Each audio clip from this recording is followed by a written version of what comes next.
Le re re re re re re re. Shishala ra baba na kana kana kana. Kurana papa panan shishile re baba baba baba. Hallelujah. Hallelujah. Thank you, Jesus. Praise you, Jesus. Hallelujah. Hallelujah. Thank you, Jesus. Praise you, Jesus. Father God, we thank you. We praise you for this wonderful day, O Lord. Thank you, Jesus. Thank you for your love. Thank you for your mercy, which endures forever. Lord, we thank you. We praise you for this great day. Thank you for the gift, Lord. Lord, as we begin this day, we surrender our lives into your hands, O Lord. We surrender our body as a living sacrifice. Whatever we may do, O Lord, and whatever we may speak, let us speak only your word, which will edify others, which will build others through your word, O Lord. Lord Jesus, your word says that without you, we can do nothing. Without you, we cannot decide good things for our life. Without you, we cannot even speak a good words. But with you, all things are possible. Lord, we thank you and we praise you, even though whatsoever we have done in our lives, whatever mistakes, whatever wrong words we have spoken, your words, they always comfort us, O Lord, and you are a forgiving God. We believe, Lord, that you have forgiven us from all our past, present, and future sins, future mistakes, Lord. Lord, before we begin with this teaching, help us to prepare our hearts to receive your word, to learn what you are going to teach us. Help us to remain focused on your word, O Lord. Thank you for your Holy Spirit, who is our helper, who is our comforter, who is our strengthener, who is our standby, who is there with us 24/7. Lord Jesus, help us to always remain focused on your word and to know that this helper, the Holy Spirit, is with us. Whatever we may speak, Holy Spirit, take complete control of this tongue. Take complete control of our words. Allow us only to speak what you want us to speak, O Lord. As we say that we surrender our body as a living sacrifice, we surrender this tongue also. Let us not speak any corrupt word which will break people, which will bring destructions in people's life or in our life, but help us to speak only your word. Holy Spirit, as we begin with this teaching, enlighten the eyes of our understanding to receive your word and to meditate on whatever we learn, Lord. The system, how your word works, is the first thing you teach us to the word, not to depart from our mouth, but to meditate on your word day and night, so that the devil cannot have any access in our life. The only way we can give the access to devil is through our words, when we speak the word. But Holy Spirit, it is you who had given us a gift, which is called a gift of tongue, to have a control on our tongue. Because this is same tongue can build somebody, can build our life, or the same tongue can destroy somebody's life or can destroy our lives.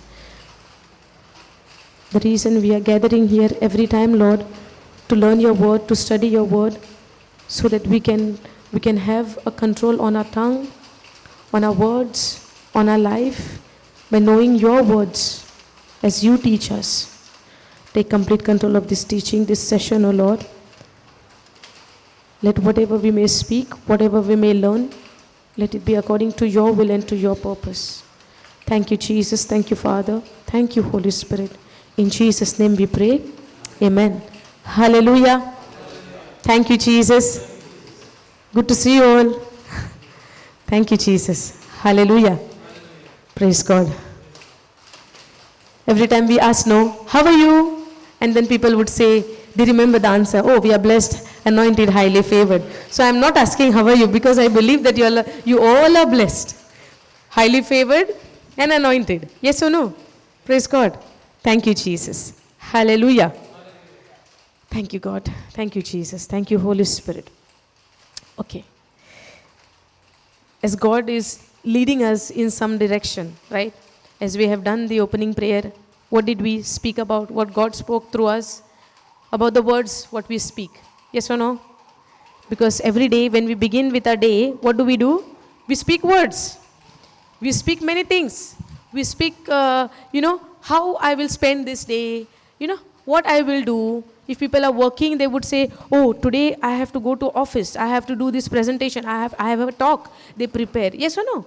Every day when we start with speaking. We start a day with speaking the words. But do we know that these words can build us or this word can destroy us? Yes or no? Because now as we see in this, brother, you would be okay in Konkani? Oh. English, no? Okay. Baki chang okay, no? English and Korean, no? For you, sister. Others, okay. Hallelujah. Okay, what I was saying. Now what do we say? As a day starts, what do? We speak words. And when we speak word, what we are using? Our mouth, our tongue. Yes or no? Okay. But do we keep account what words we are speaking? Now, for example, when we get up in the morning, when we open our eyes, what do we see? What do we see? The things. Yes or no? We see the things of this world. We see our family. But do we realize there is another world called a spiritual world? We have that mind, conscious mind always, that there is a spiritual world. The moment we get up or we see the things, we hear the word and we are thinking, that's it. And this is what it is. We don't have a realization of a spiritual world. Yes or no? But in the spiritual realm, what do we see? There is a warfare also going on in the spirit realm. Yes or no? Because the devil will try to do always good things or bad things for us. To build up or to destroy? To destroy. Yes or no? In the same way, God wants to build us up. Yes or no? There are angels of God. But there are evil spirit as well. So this mouth, when we speak, we release the words. Yes or no? Now these words, when we speak, these words go to the spirit realm and bring the result. Bring the manifestation, what we speak. Are you following? Okay. Can we go to James chapter 3?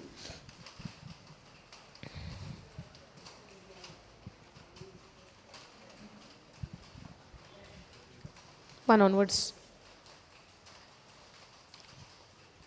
James chapter 3. No, yeah.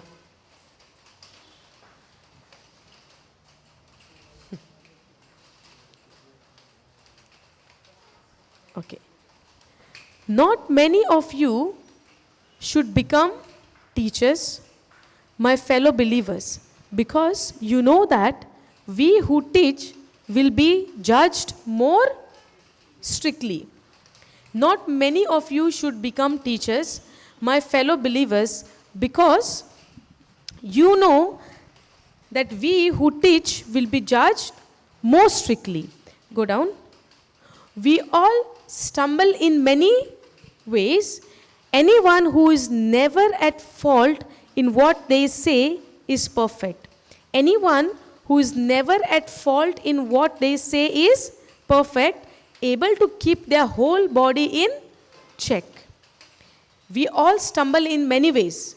Anyone who is never at fault in what they say is perfect.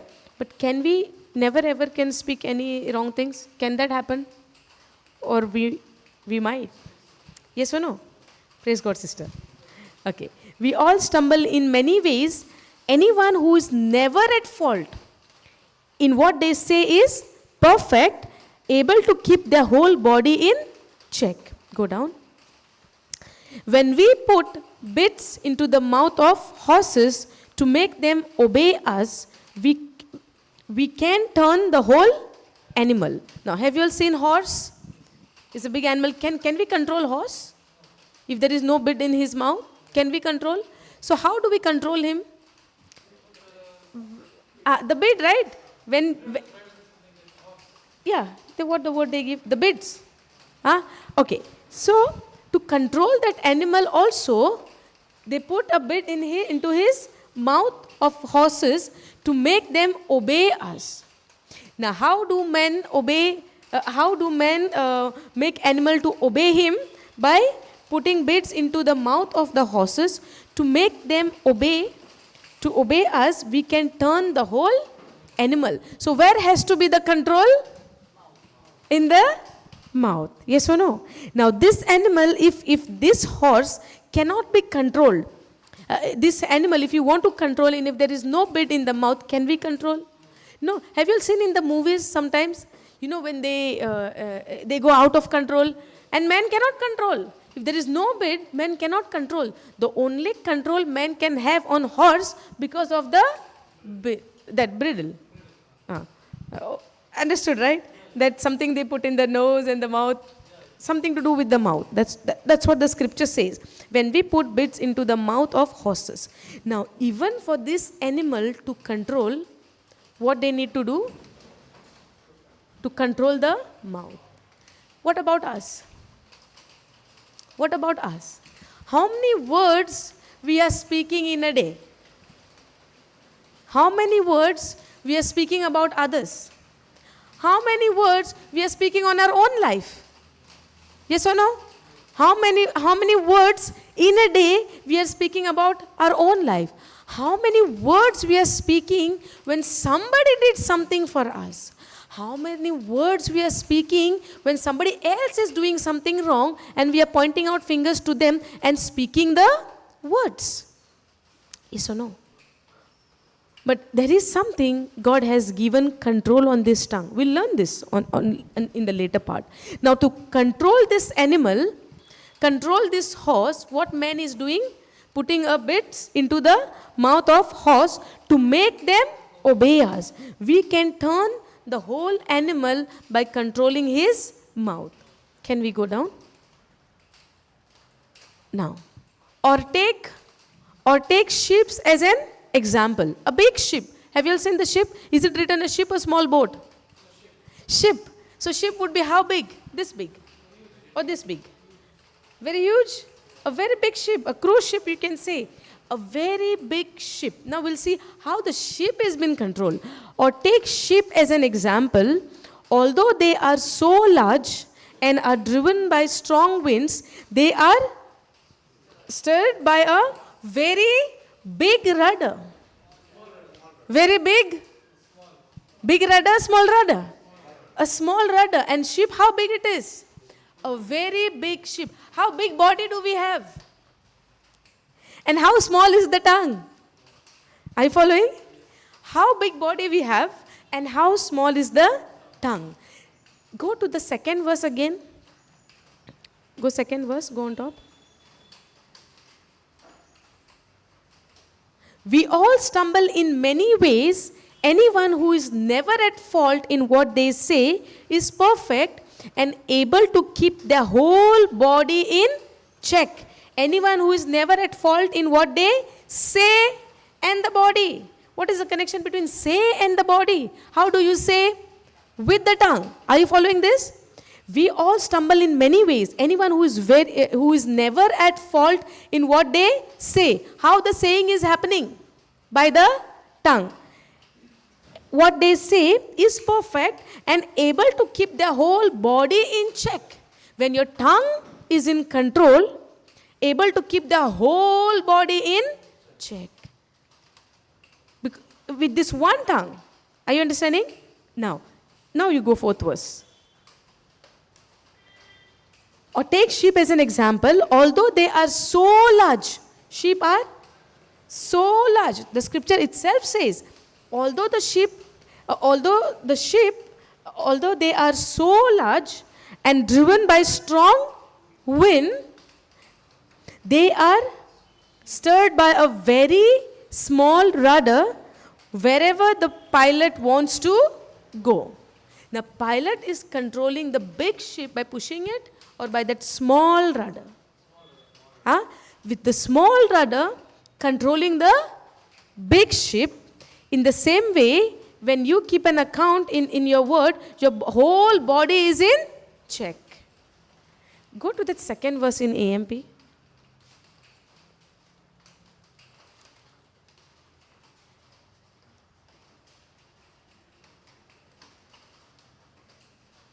Yes? Okay, we'll read from the first verse only. Not many of you should become teachers serving in an official teaching capacity, my brothers and sisters, for you know that we who are teachers, go down, will be judged by a higher standard because we have assumed greater accountability and more condemnation if we teach incorrectly. For we all stumble and sin in many ways. If anyone does not stumble in what he says, never saying the wrong thing, he is a perfect man, fully developed in character, without serious flaws, able to bridle his whole body,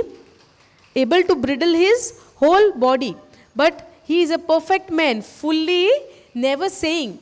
Saying is happening with your tongue. But when you have a control on your tongue and you speak the right thing, when you have a control on your tongue, you'll be able to bridle, that person is able to bridle his whole body and reign in his entire, rule in his entire nature, taming his human faults and weaknesses. Go down now. Now, if we put bits into the horse's mouth to make them obey us, we guide their whole body as well. Mouth control, obey, body is in obedience. When mouth is in control. Second verse we say, when what we say, we have control on that, the whole body is in check. Are you following this? Now, go now down. Okay, slowly. Now, if we put bits into the, we finish this, no? Goes on, okay. Slowly.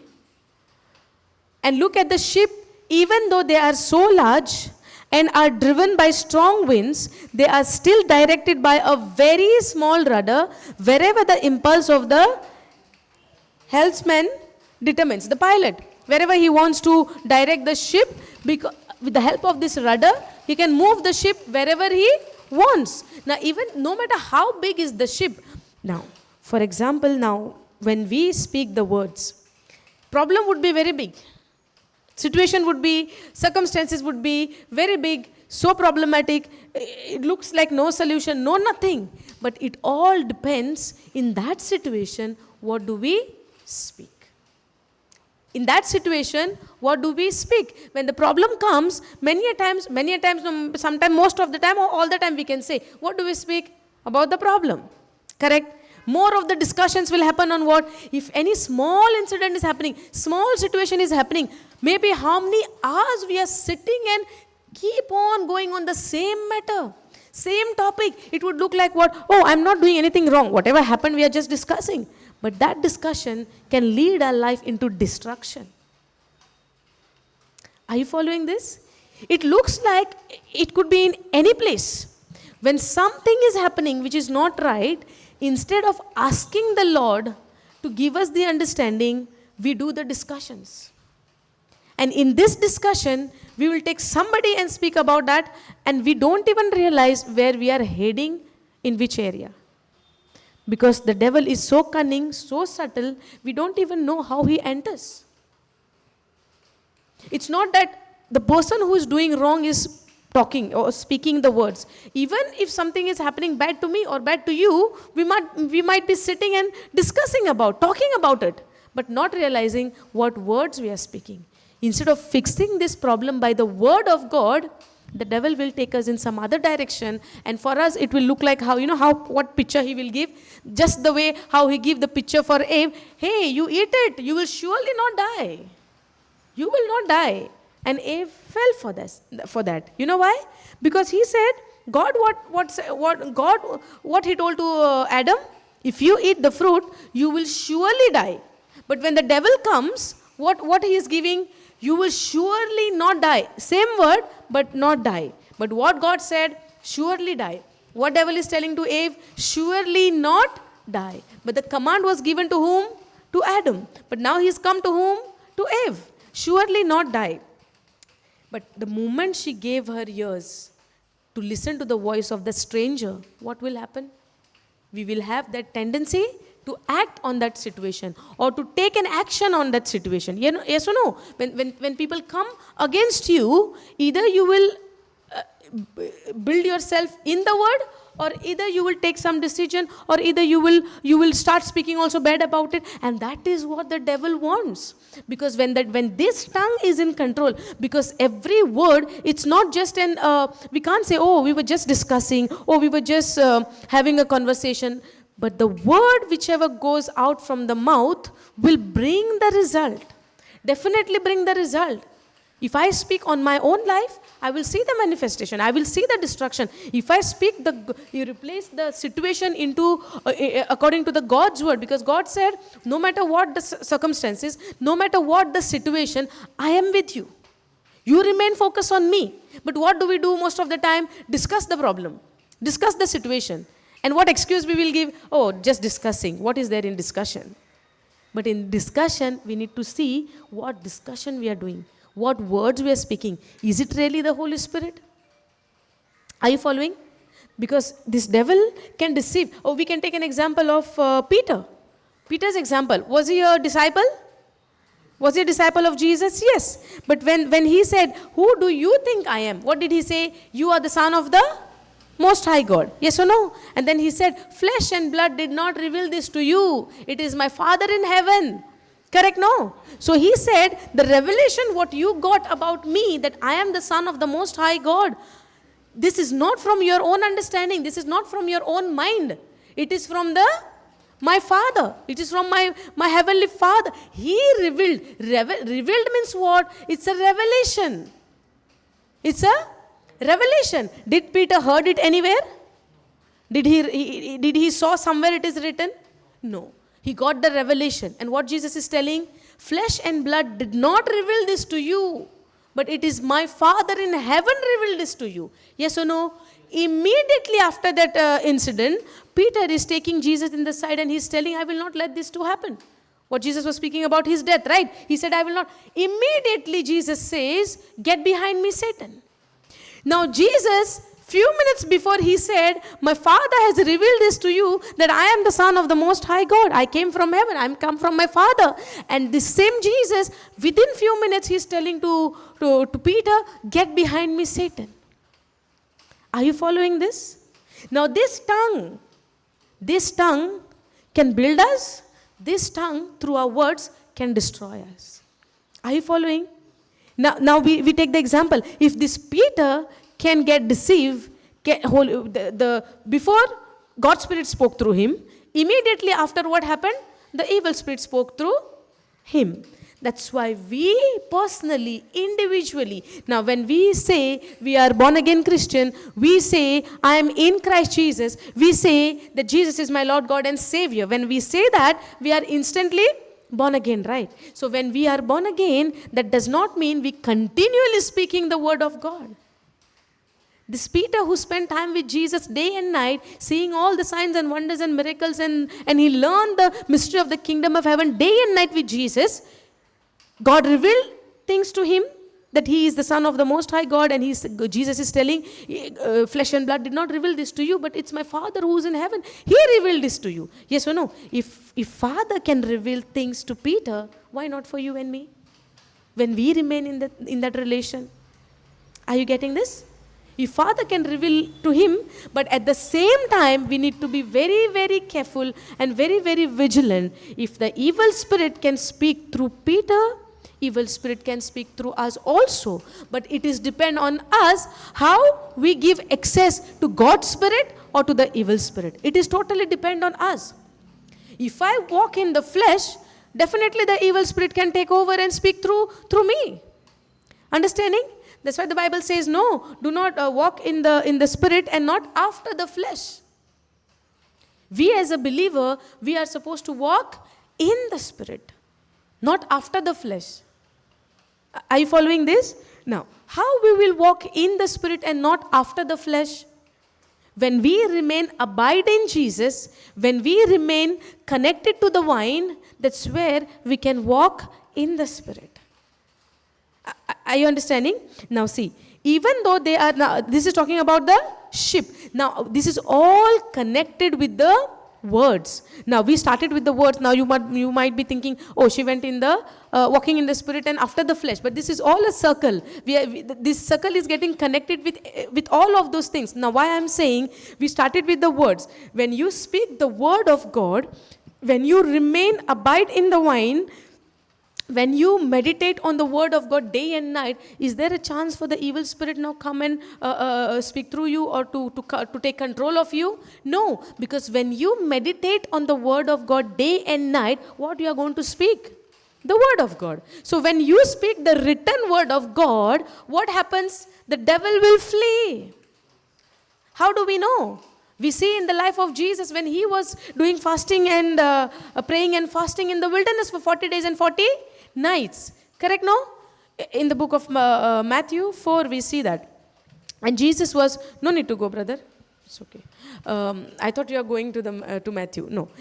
What I was saying, now for Jesus, the Son of God, when he was praying and fasting, devil came even to tempt Jesus. Correct? If he can come to tempt Jesus, why not you and me? Correct, no? So, but in that situation, what Jesus did? What did he speak? It is written. First he told him, it is written. And what was the first thing? It is written. Devil was telling him, if you are the Son of God, turn this stone into bread. If you are the Son of God. Correct? But now when Jesus listened to this, he know this is the voice of the enemy. I don't have to listen to this, because in the written word of God, what it is written? Man shall not live by bread alone, but by the word which comes out from the mouth of the Lord. So now Jesus is telling him it is written. Jesus is telling him it is written. Now why Jesus is telling him it is written? Because he is meditating on the word of God day and night.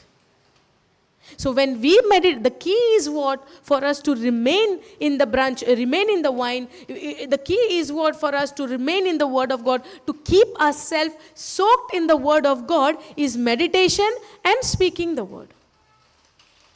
He will try every way possible to enter in your life. The evil one, the enemy, will try every way possible to come and distract us. If he can come to distract Jesus, we have to be very, very vigilant. We are nothing for him. Can you hear me? Yes, right? Okay. So for us, if he can come to deceive Jesus, if he came to, distract Jesus from the word, he can come. Come, sister, come. Hallelujah. Baba, come in front because you won't be able to hear. Come in front.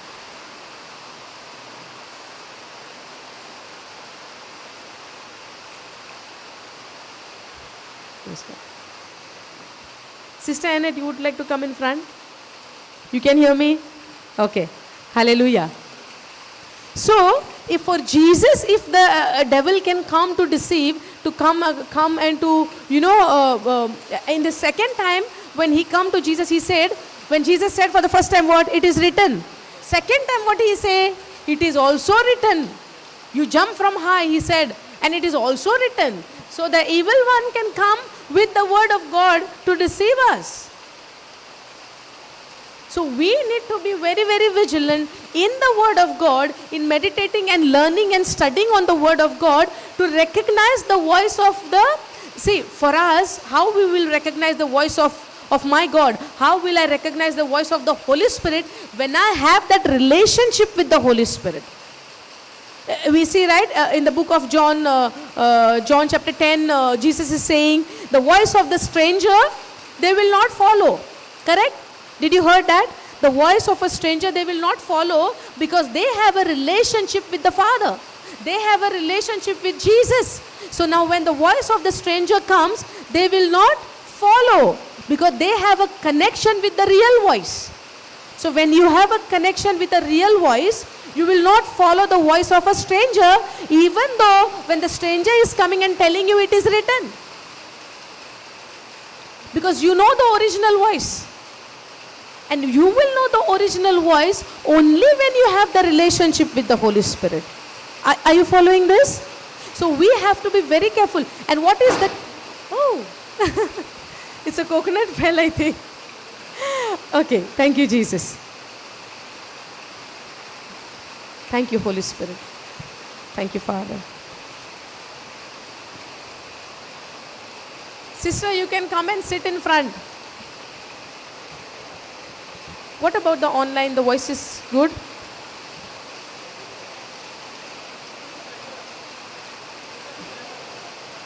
No, in the camera online, its voice is clear. For y'all, I'm saying. Okay, so if Jesus can recognize the voice of the devil, and the reason is he is meditating on the word of God day and night. He has soaked himself in the word. And how do we know it is the word? Because when he opened his mouth, he's telling it is written. For everything, whenever he was teaching about the kingdom of God, he is also speaking about what is written in the old covenant. Because in the old covenant, it is the shadow of the new covenant. It is everywhere. It was written about Jesus, the Messiah to come. Every old covenant scripture and the chapter is pointing for Jesus, to that Sid who will come and set us free. Hallelujah. So now, if Jesus, our Lord, our God, and our Savior is depending on the written word of God, how much you and I have to depend on the word of God? If our Jesus, our Savior, our God, and our Lord is speaking and saying it is written, how much we should say it is written to the enemy when he comes? Yes or no? But when to recognize the voice of the enemy, the enemy will come and say, oh, today you are very sick, you don't have to go today, you can rest. Is it the voice of, we need to understand whose voice is this. If the enemy is telling today you are sick, who brings the sickness? Who brings the sickness? The devil. But if anybody is saying today I am sick, I cannot do this, it means what? I am obeying the voice of the enemy, because God is come to give us healing. Yes or no? Every word of God brings healings in our life. Jesus died on the cross, and by his wounds we are healed. In the book of Acts chapter 10 verse 38, the word of God says, when Peter was telling to Cornelius' family, when Jesus was anointed and was baptized in the Holy Spirit, when he was baptized, he went on doing good, and he went on healing everyone who was oppressed by the devil. So sickness comes from whom? From the devil, right?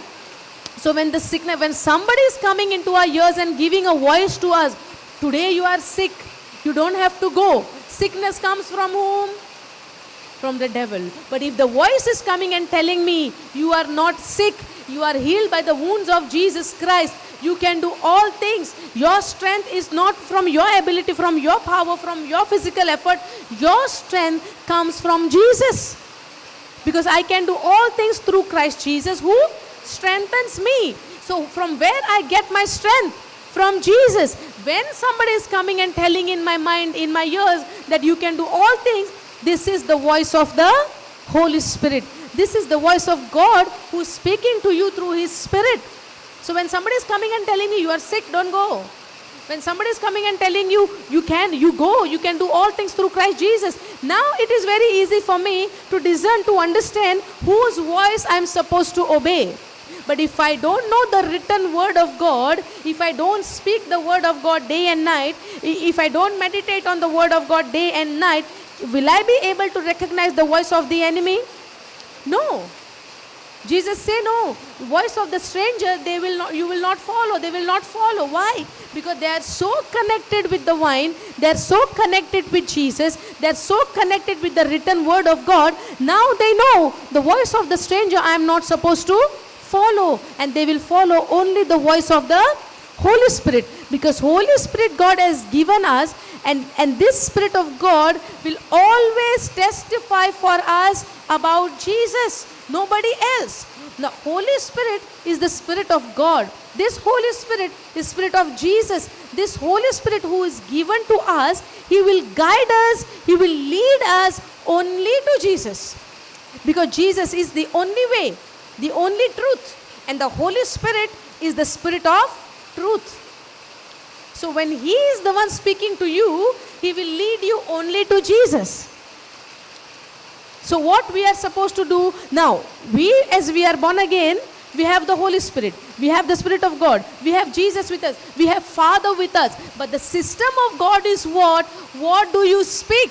If I say I am born again, if I say Jesus is my Lord, God and Savior, I am born again, Holy Spirit is with me, but God will not go against His system.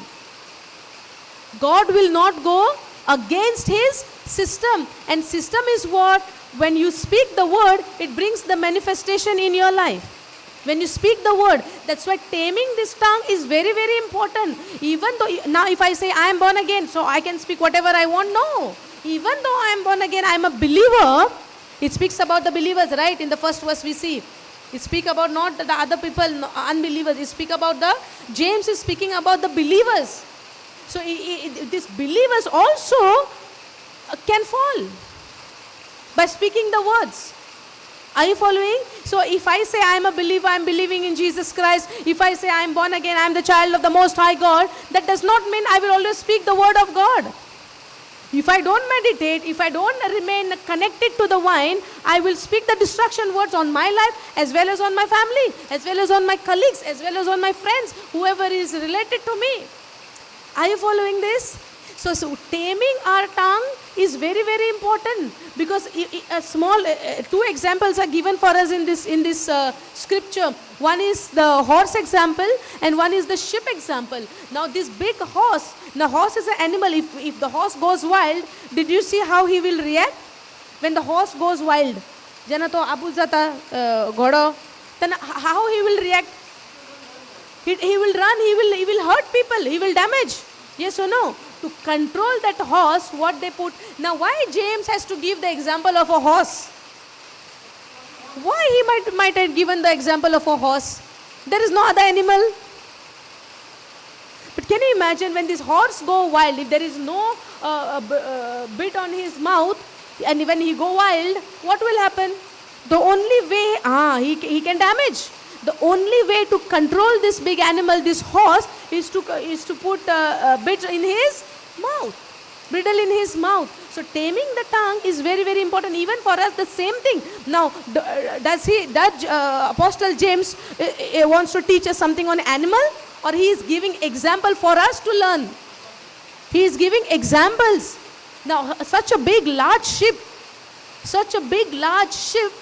is controlled by a small rudder, and rudder is a small part which is there in the down of the ship, which changed the direction. You know, when I have studied, I did not know what is rudder, and I was wondering, what is this rudder? I went on the Google, I checked what the rudder is called, what does it mean, what does it do, what is its purpose, why it is there. But when we look at the ship from outside, oh, such a wonderful ship moving in the ocean. Yes or no? Sometimes we take that, what is called this? We could see from the far, right? Binoculars, or the camera with a big lens where we could see from the very far. So we can see from the binoculars, big ship is there in the ocean. Big ship. But do we have any, can we see the rudder? No. But this big ship is controlled by what? A small rudder which you can't even see. When I go and stand in front of people, can people see my tongue? No. But this tongue can build us, or to destroy us. Yes or no? So every day our life starts with what? Speaking the word. When the phone call comes, we answer and we be quiet, or we speak? Speak with the tongue, right? We just don't keep quiet. And the person who's listening also will reply something with the same tongue. But we have to keep an account. We have to keep a watch. We have to be very vigilant what words we are speaking. Because if there is no bit in the mouth of horse, we know what horse can go wild. It can do something. If there is no rudder for the ship has no way to go, and there is no direction, and then no control on the ship, it will go anywhere. Yes or no? The pilot, do we call pilot who run the ship, or what do we call? Captain? Pilot? Pilot, captain, okay. Understood, right? Okay, the whoever drives, controls, I don't know. Huh? Navigation? Pilot is okay. So whoever is taking this ship in control and giving the direction, he has a map, right, which way to go. He has the direction where to go. According to that direction, wherever his destination is there, he turns the rudder in that way so that he could go. If there is no rudder, can he control this ship? The ship will land anywhere. If the ship wants to go America, it will go to UK. We don't know, might even come to India. We don't know. The ocean is connected everywhere, right? So this will go anywhere if there is no rudder, there is no control, there is no, when we see the ship, we don't see the rudder, but there is a rudder, and I never know. When I was studying on this, actually I learned about the rudder. I understood what this rudder does. It's not visible, but that is a small part is controlling the ship. This is a small tongue which we have through which we speak the words can build our life, can bring destruction in our life, can bring the blessings in our life, can bring the curse in our life. Now when the curse comes, believer cannot say, why there is curse in my life? Because of my words. Because of my wrong thinking. When the thinking becomes wrong, obviously the words will become wrong. If the thinking is wrong, if you have anything wrong thinking about somebody, surely the words also will go out wrong about that person. When you are thinking about wrong about somebody, when you allow this, your mind, you are thinking about somebody to go think about the wrong thing, about the wrongdoing, your words will also go wrong. Are you understanding this? Gossiping you can say. Gossiping you can say. When you see, gossiping happens when you have something against somebody, then only the gossip will come, right? Without having anything bad in our mind about somebody, how the gossip will start? For example, this brother doesn't have anything against you, but I have something against you. But he is very blank about you. He is very fresh to you. He doesn't know, you have nothing to do with him. But I have problem with you. Maybe I have something against you, or I have some bitter jealousy about you, or I have some grudges against you. And now he doesn't know anything. But I go to him and I tell, Brother Mark, Brother Mark is like this. Brother Mark has done this. Now I'm putting all the negativity in his mind. Now, you did not do anything to him. He did not do anything to you. And what happened between us also, he don't know the actual truth. But I have something against Brother Mark, and I'm telling, Brother Deepak, this happened, he did like this, he did like that, and all the negativity I'm putting in his mind. Now, when he allow this negativity, and when you come in front of him, how he will look at you? With love?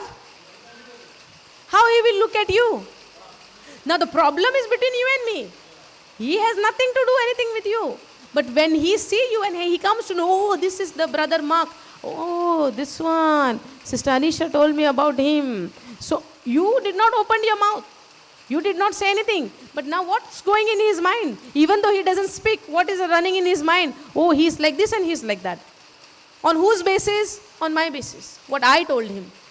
He didn't even know whatever happened is correct or wrong, or what he doesn't know.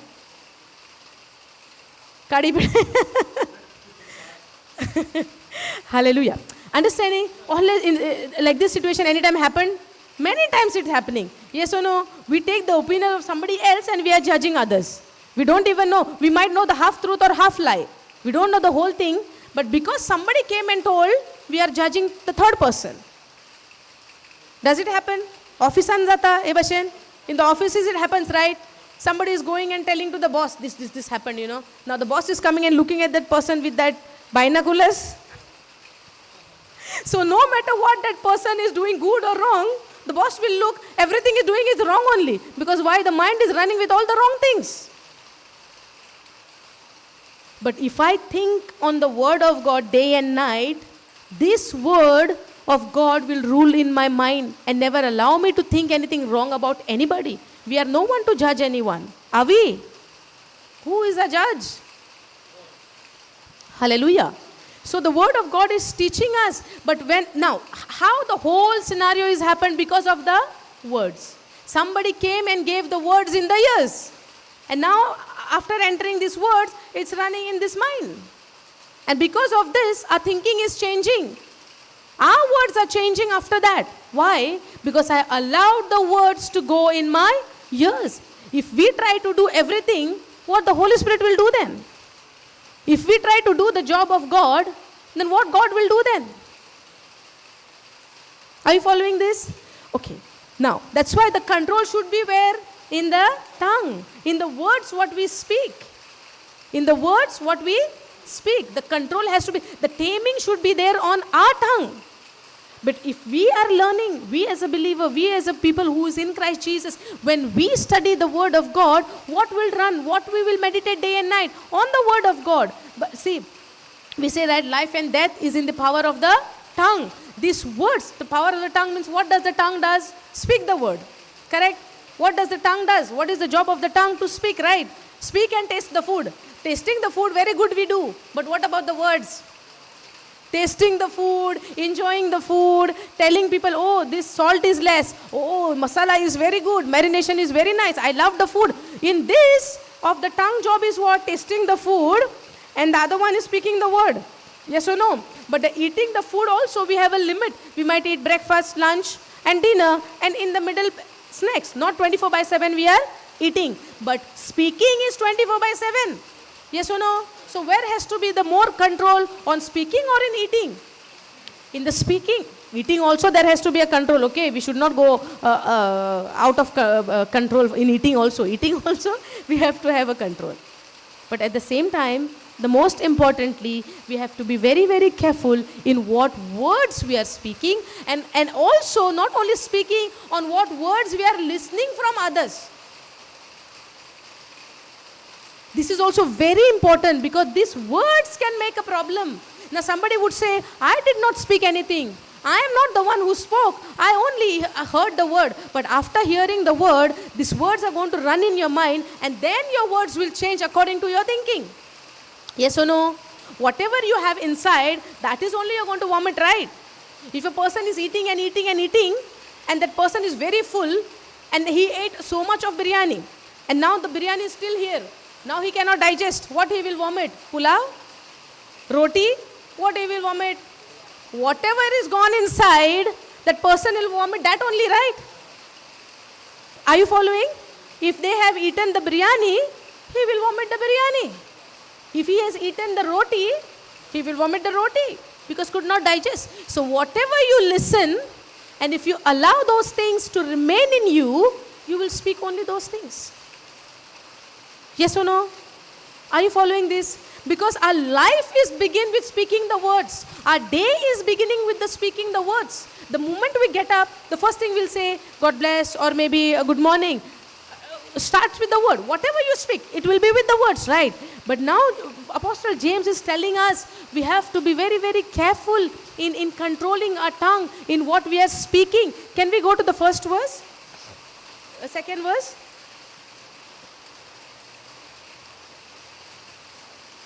Okay. Second verse. For we all stumble and sin in many ways. If anyone does not stumble in what he says, saying happens by the tongue. If anyone does not stumble in what he says, never saying the wrong things, he is a perfect man. If never saying wrong thing, he is a perfect man, fully developed in character, without serious flaws, able to bridle his whole body.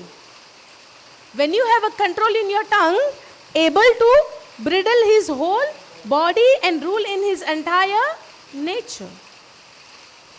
When you have a control in your speaking, able to bridle his whole body and reign in his entire nature, taming his human faults and weaknesses. So having a control on this tongue is very, very important. That's why for me, Joshua chapter 1 verse 8. Did you all heard this?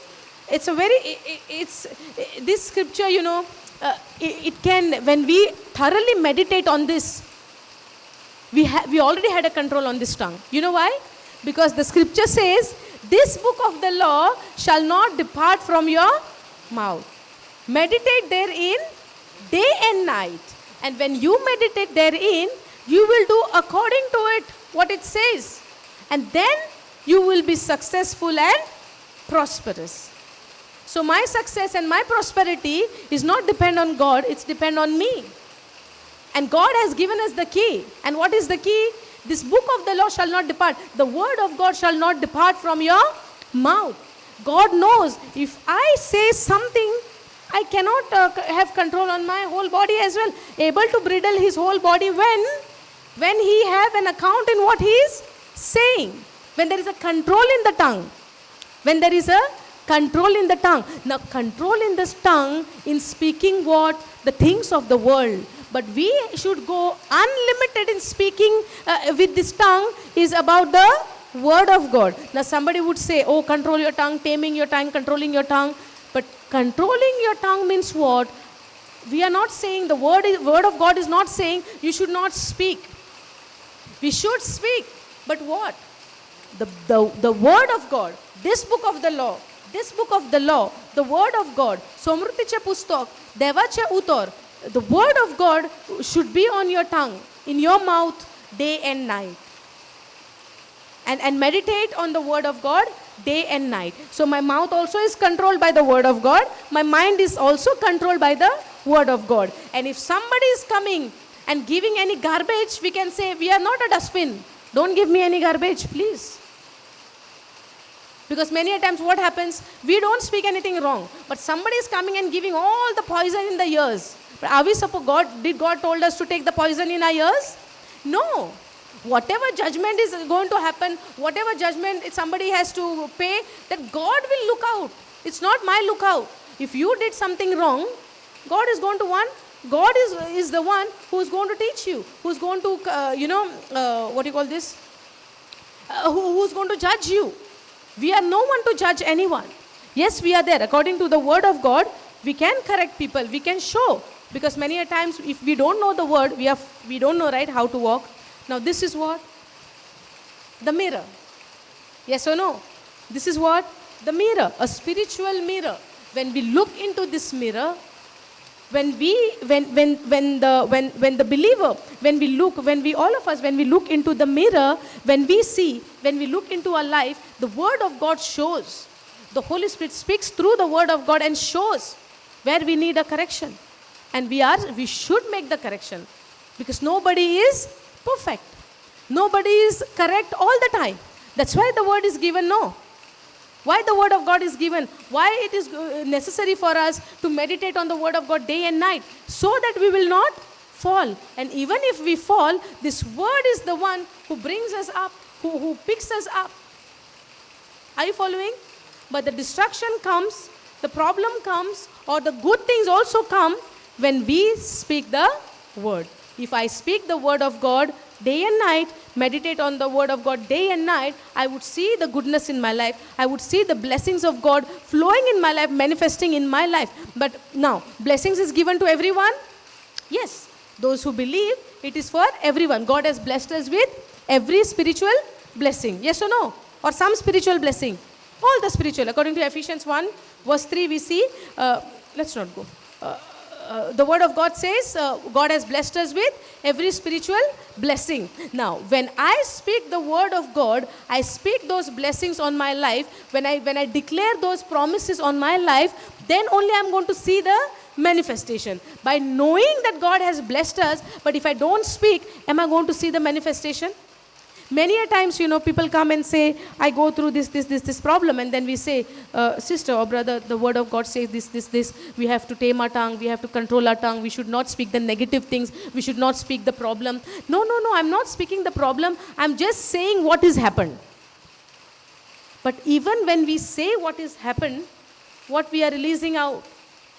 But do we see anywhere in the Bible where Jesus is saying, oh, I simply said that, it's okay, don't take it seriously. Did Jesus say it like that in the Bible anywhere? Did he take any single word for granted? Because he knows the system of God, system of the words, how it works. Did God said anywhere, oh, I simply said that, it's okay. Did God said anywhere? So how we are made? How God made us? In his image and after his likeness. Yes or no? System of God, for him, how it works? By speaking the word. Yes or no? The whole creation, everything was created by speaking the word. Correct? How God created the things? The light in the beginning, By speaking the word. Now God created the world, the light, everything by speaking the word. That same power, that same authority God has given to us now. When Jesus came to the world, how did he heal people? Without speaking the word? Huh? Or did he spoke the word? When he wants to heal, he spoke the word.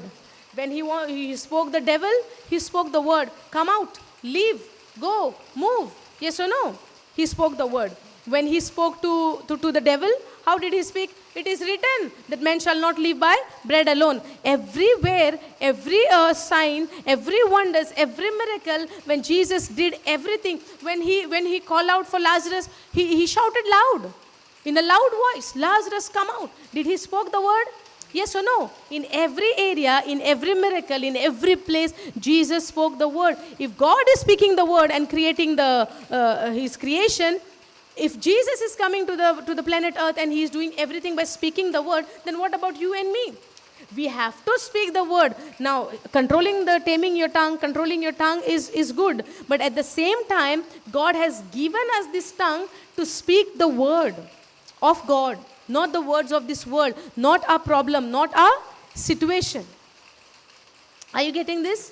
We have to speak. It's not that we should not speak, because this tongue will decide when you speak the words, whatever you speak, whatever the words go out from your mouth, that word is going to bring the result. If I say, it looks like today I'm not feeling well. Now what did I speak? I'm not feeling well. Then what will happen? I will feel very good.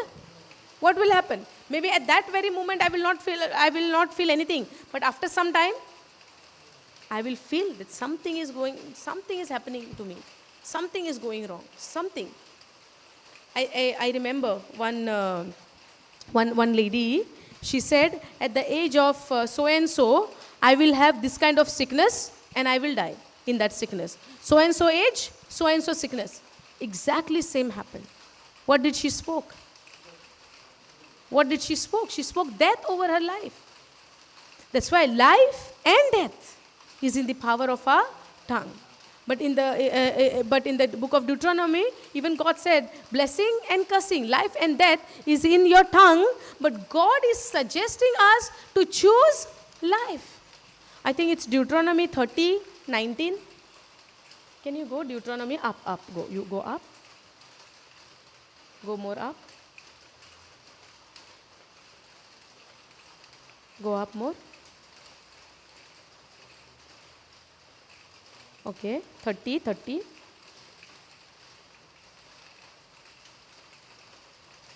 19th.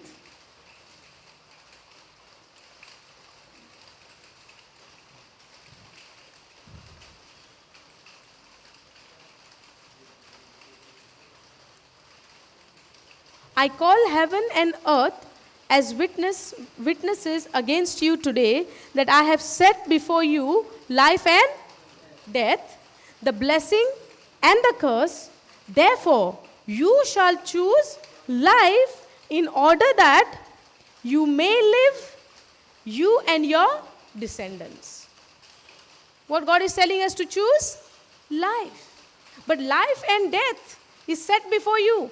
You go up from the first. No. Same verse. Okay. I call heaven and earth as witnesses against you today that I have set before you life and death. What does the word of God says? Life and death in Proverbs 18:21 says, life and death is in the power of my tongue. So, in the book of James, we see about the tongues. In the book of Proverbs, we see about the life and death is in the power of the tongue. Over here we see, I call heaven and earth as witnesses against you today that I have set before you life and death. And where is life and death? Where is life and death? It's in my words, it's in my tongue. Yes or no? So life and death is set before you. The blessing and the curse is set before you. The blessing and the curse. Therefore, you shall choose life. You shall choose life in order that you may live. You shall choose life in order that you may live, you and your descendants. And what do we speak? Now the whole thing we see, life and death is there. Blessing and cursing is there. We will learn about this blessing and cursing as well. Life and death is there. Blessing and cursing. When you bless, how do you bless? Not by words. When you curse, how do we curse? Not by words. Yes or no? When we speak very bad about others, that's not a curse. We curse. We speak the words. So blessing, cursing, life, death, where is it? In my tongue. In my words, in what I speak. When God blessed Abraham, he said, those who bless you, I will bless them. And those who curse you, I will curse them. So even though somebody is cursing us or doing something bad to us, what we should do? We should bless them. We should bless them. That's why Jesus said, love to them those who hate you. No matter what they do, regardless of what they do, maybe they cross the line, they cross the limit, no matter what they do. Sometimes it looks like, what have I done? That so much you all are hating me. Can this happen? What big crime I have done that everybody is looking at me with that like they want to eat me? Why? It happens, right? Even this kind of situation is happening now. Bless them, love them. And that is what the Word of God is teaching us. Are you following? Not only with the words, even from your heart. Because out of the abundance of your heart, your mouth speaks. Not only from outside, just to show. No, it has to come out from your deep, from your inner core, from your heart within. It has to come out. And that will flow only when we remain abide in the branch, in the vine. We are the branch and Jesus is the vine. Yes or no? This love, the godly love, it will flow out from your heart when people even do worst of the worst thing for you, but only you can give love. Only one way is there. One is to meditate on the Word of God day and night, and very, grafting. Have you all seen grafting? Nowadays in the rainy time, you all must be doing it. Yes or no? Grafting is what? You take, there is one plant, you bring another kind of plant, and you graft, you put it in, you connect that stem you call. Okay, let's take an example. There is a rose plant, pink color, okay. Now you bring white color rose plant, a stem, and you want to graft it with the pink color, okay. White stem you are bringing and grafting it. You peel the skin and then you touch and then you tape it and do the thing, right? Correct? Yes or no? Have you not done this? At least must have seen, right? No, brother? Grafting you don't know? The grafting they do. Okay. Okay. Let's take an example of a rose plant. Pink. Okay. Pink color rose plant. And you bring a white color rose stem. Okay. And you graft it with the pink color. You have to they take a blade and they cut it off and they put that another white color. I'm taking an example of a pink and white color. Okay. So I'll give that example. You bring the stem of that white color stem of the rose and you peel the skin of that pink color one, and you there is a way of cutting it also. There is a technique of doing that, okay? So you connect both together, combine both together, and you tape it together. So when these two things, when it is together, right? Now the pink color will not give you the pink only. It comes with a pink and white. It comes a mixture of pink and white. I have seen this in the video, long back. So, now before, what kind of rose plant was that? Pink, right? Now when you connect the white color, the fully white color rose, the pink one will turn into pink and whitish. There will be a mixture of both the things. Now, in that way, we have to get connected, abide, grafted in Christ. So when we remain abide in the vine, Jesus is the vine, we are the branches. If I have to produce the God kind of fruit, the fruit of the Holy Spirit, love, joy, peace, all of those things, the good things of God, the nature of God, the God kind of behavior, if I have to produce in my life, I have to remain, abide and grafted in Jesus Christ.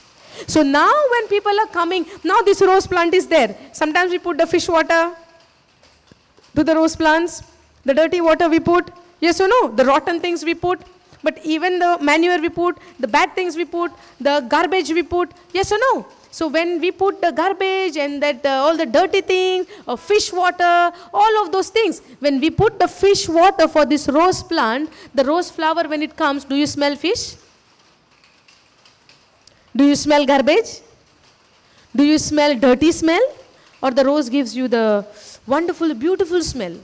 Sometimes some people when they smell the flower, right, even though their mood is not good, you just give them one flower, they say, wow. They forget what problem is there. Yes or no? That kind of fruit we can produce only when we abide in Jesus. Are you following this? So now when people are throwing fish water or the garbage or spoiling the name, planning, plotting, let them. You remain abide in Jesus. Because when you remain abide in Jesus, what you are going to produce is the fruit of the Holy Spirit. It is the fruit of the Holy Spirit. If people are having a problem with a joy, let them. They must be going through something. That's why they cannot laugh, they cannot enjoy. But in our lives, even though we go through something, we should not consider what we go through, but we have to consider what Jesus has done for me on the cross. And what Jesus has done for me on the cross, that he, embraced the cross with joy. You know why? Because he knew the end result. By dying on the cross, by giving the sacrifice, the pain and the punishment on the cross is going to set me free, set you free. So when he has, embraced the cross, he saw you and me. We are getting set free. So when we get set free from the captivity of the devil, is it not a joy? So Jesus saw that, he saw the end result. After when he died on the cross, my life, your life would be joyful in Jesus Christ. So he saw your and my joy, and then in that joy, he embraced the cross with a joy. Because he saw you and me. That we are getting set free from the captivity of the enemy, from the devil. We are getting forever, once and for all. We are getting cleansed from our all past, present and future sin. Jesus saw that. So when we remain in that Jesus, whatever we speak, it will be the word of God. It would be not a corrupt communication, but it would be a good words which will edify others' life. In the book of Ephesians also we say, let not the corrupt communication proceed out of your mouth, but you speak the good words that will edify others, that will build others. Not only for myself, it will build even others. That's why I need to be very, very careful what words I'm speaking. Is it building somebody or it is destroying somebody? It will bring joy in people's life or it will hurt them. Or we are destroying people's life. Because God has called us to bless, to give the blessing and not the cursing. God wants the life and death is also set before us. We are supposed to choose life in order that you may live and you and your descendants. Can we go back to James chapter 3? Are you following this? Hallelujah.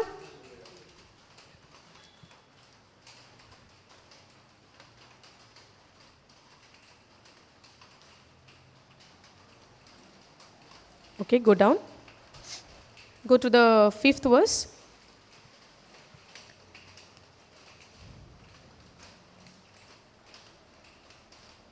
Okay. No, go to the 4th verse. Hallelujah. Hallelujah.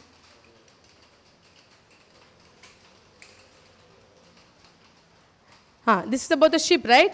Okay, now you go to the 5th verse. Thank you, Jesus. Hallelujah.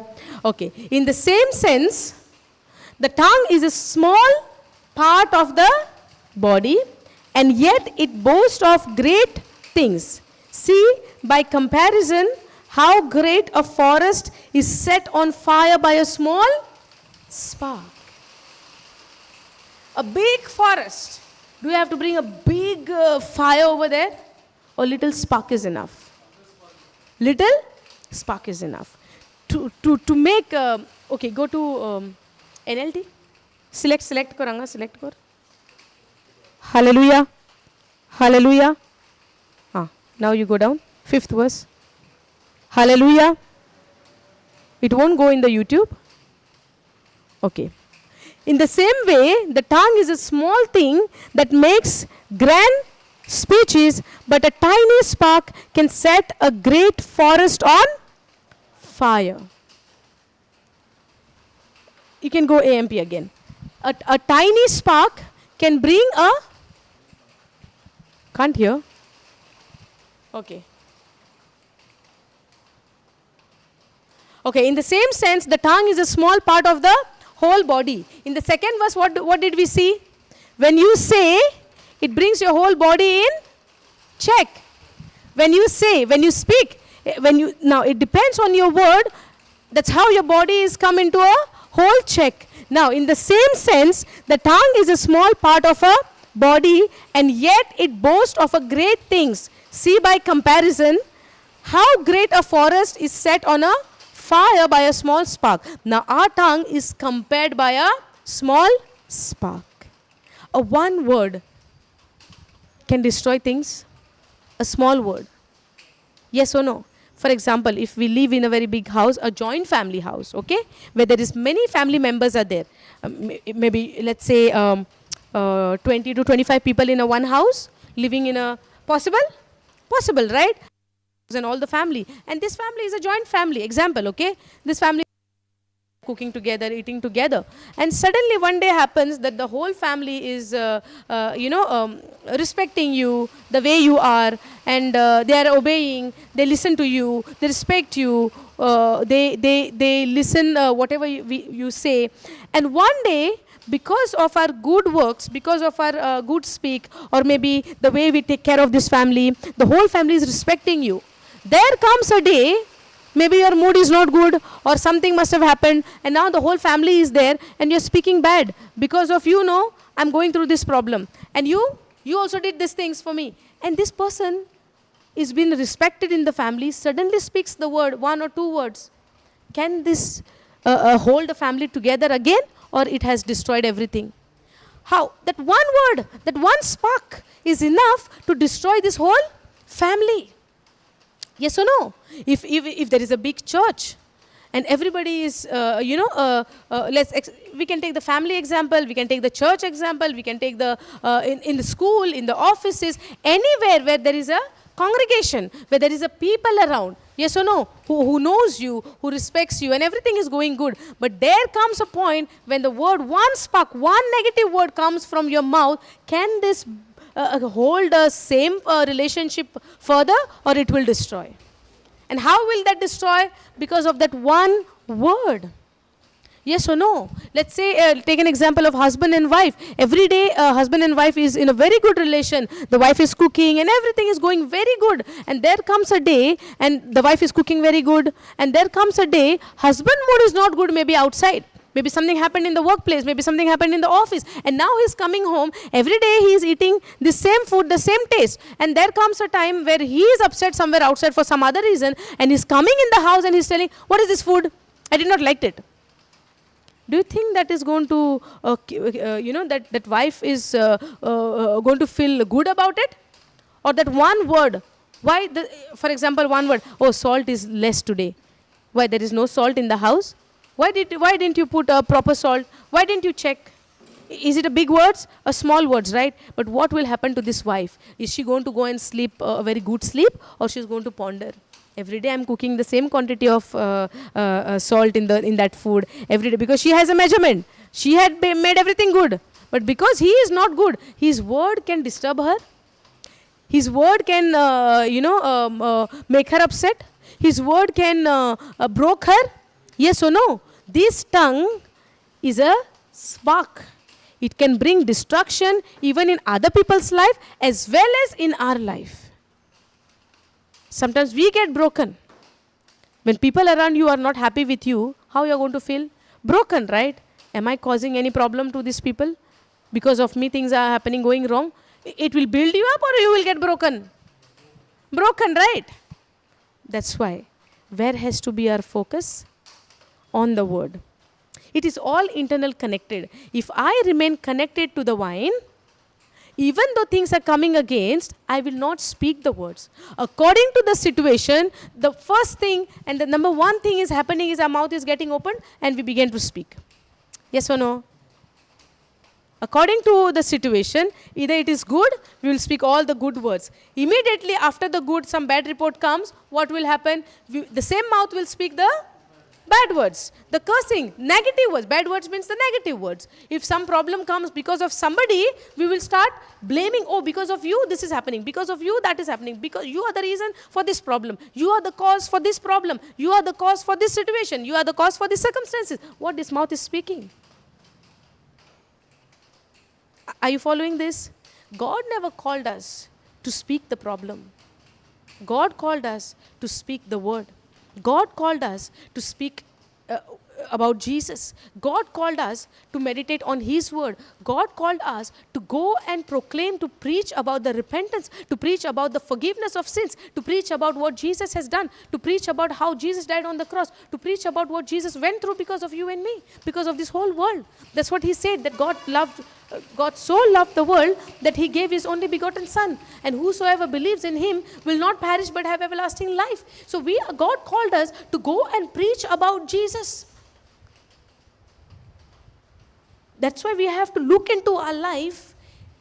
The moment I get up in the morning, what I'm started to think. What is my plan? What do I plan in the morning? Now, I had made up my mind. Because if tomorrow is your exam, do you do a preparation today? Tomorrow exam, you don't do preparation today? Tomorrow exam. Children, do you have children? I'm not married, sorry. Okay. Okay. So, when you were small boy, going to school, tomorrow exam you will not study today? Maybe 1 month before, 2 months before. But tomorrow paper, today you will not revise.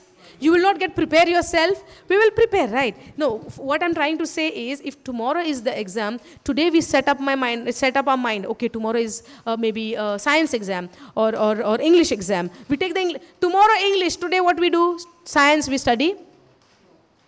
No, right? Tomorrow English, we'll take the English book only, no? Correct, right? So now, our life, a Christian life, is an everyday battle life. Yes or no? Every day there would be something or the other. But in that something or the other, it is totally depend on me what I will choose. Whether I will choose to remain joyful in what Jesus has done, or according to the situation, I'm going to sit and I'm going to cry. Yes or no?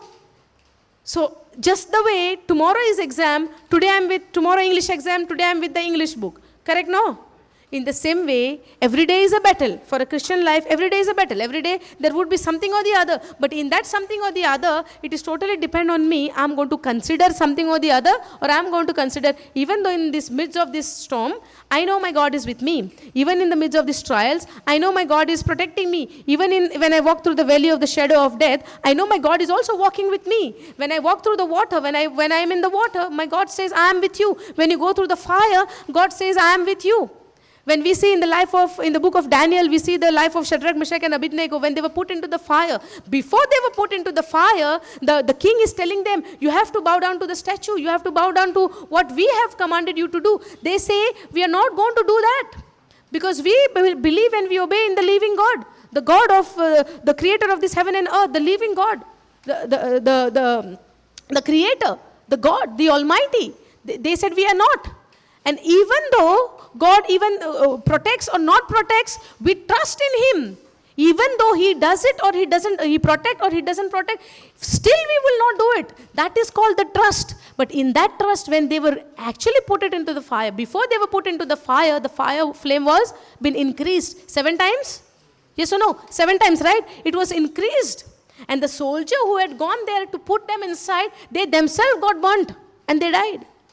But these 3 people who had gone inside, instead of 3, there are 4 people who is moving inside. And that is the promise of God. Even when you walk through the fires in the flame, I am with you. So no matter what situation we are going through. Now these people, they were serving the living God, right? Shadrach, Meshach and Abednego and Daniel. Daniel was put into the lion den. Yes or no? They were put into that lion's den. And when he was put there, they were thinking that the hungry lion will come and eat Daniel. But did that happen? So even there, God was with Daniel.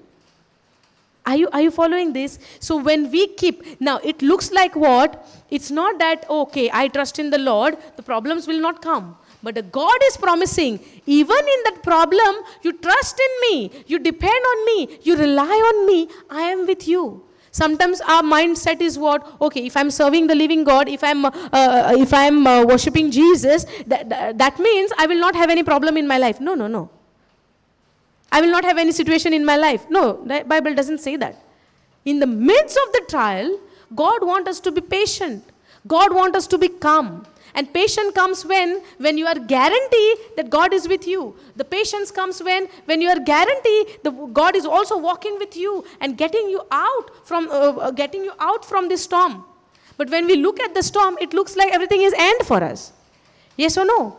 But in just the way, that Shadrach, Meshach and Abednego, when they were put into the fire, they could say, right, no, God will protect because so many years we are serving Him. We didn't even eat your food. We ate the vegetable and lentil. We didn't even eat your pagan food, the Gentile food. We did not even touch because in those days they were under the covenant, they were under the law, right? They cannot eat the food of the pagan. They have to eat their own food. But when they were taken to Babylon, what happens? Who's that? Shadrach, Meshach and Abednego, and what is the third one? Daniel. Daniel said, we are not going to eat your food. Give us vegetable and herbs and lentil. So didn't even touch. Now they remain so faithful to the commands, to the law of God. They were so remain faithful. They were praying day and night. Now they could have said, right, God, even though we are living in the pagan nation, in the Babylon, we still remain faithful to you. We worshipped you. We obeyed you. We prayed to you. Then even the furnace is there. I know you're not going to put me in the furnace. Don't put me. Did they pray it like that? Did they pray it like that? Did they say to God, oh, I obey you. I do this for you. So no problem should not come to me. Did they pray? They say, even though you put there, we trust in the same God. And they were put into the fire.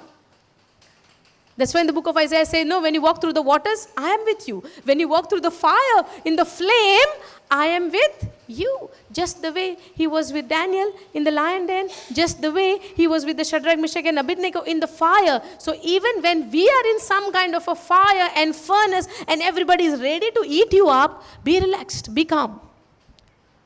Because God is with you. If we stand firm on the word of God, if we had made the foundation the word of God in our life, if we trust in God, if we trust in Jesus, what He has done, that He has delivered us, He has set us free. And now He promises, wherever you go, I go before you. Are you following? Wherever you go, I am with you. I go before you. Because I am a good shepherd. Now what is the work of a shepherd? He goes before the flock. He doesn't go behind the sheep. He goes before, and when the shepherd walks, the sheep is walking behind. In the same way, we are His sheep, and He is a shepherd. And He said, I am a good shepherd. I am a good shepherd. When you trust in the good shepherd, He leads you to a right place. But I need to consider myself as a sheep and not as a shepherd. The only person can lead us is Jesus, is the Holy Spirit, and through His written word. Yes or no?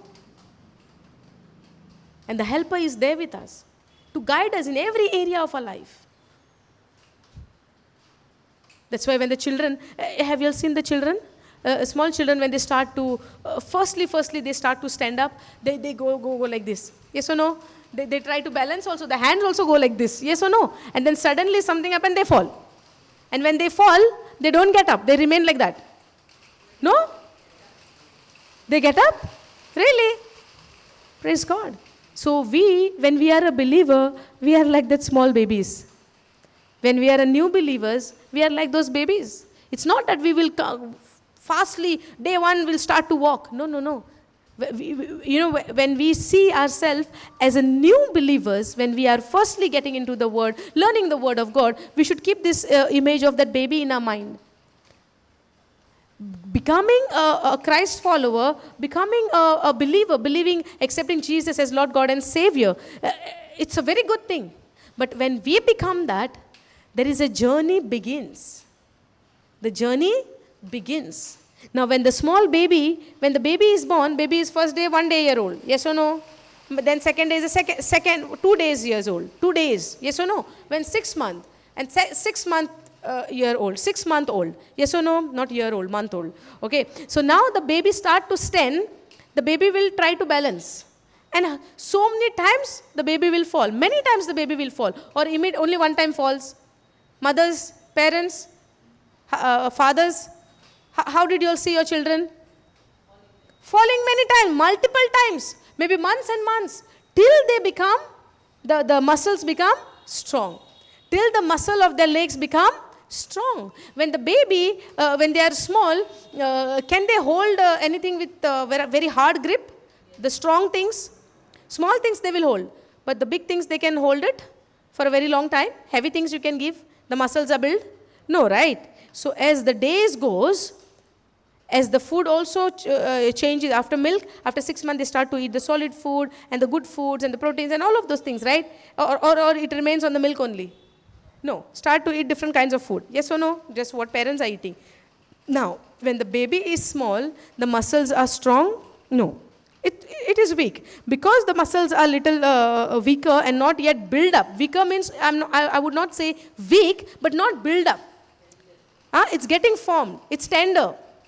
Correct? It did not get a strong form. When a person is going to a gym, first day only he can take all the weights?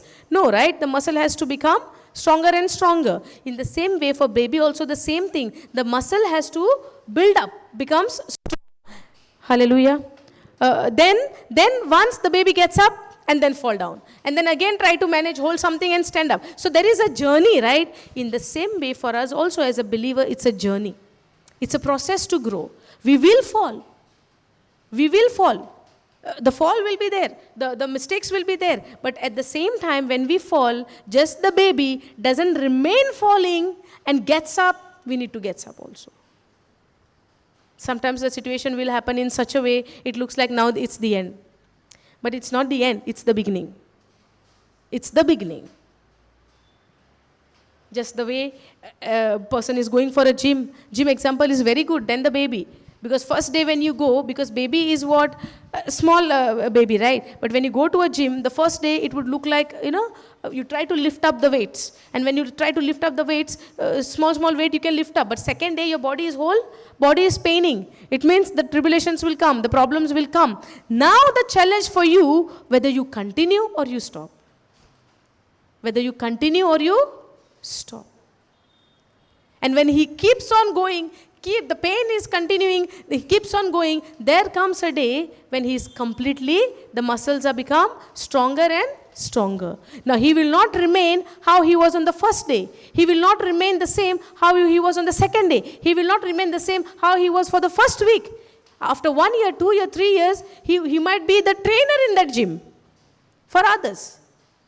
Correct? That is how exactly our life in Christ Jesus as a believer.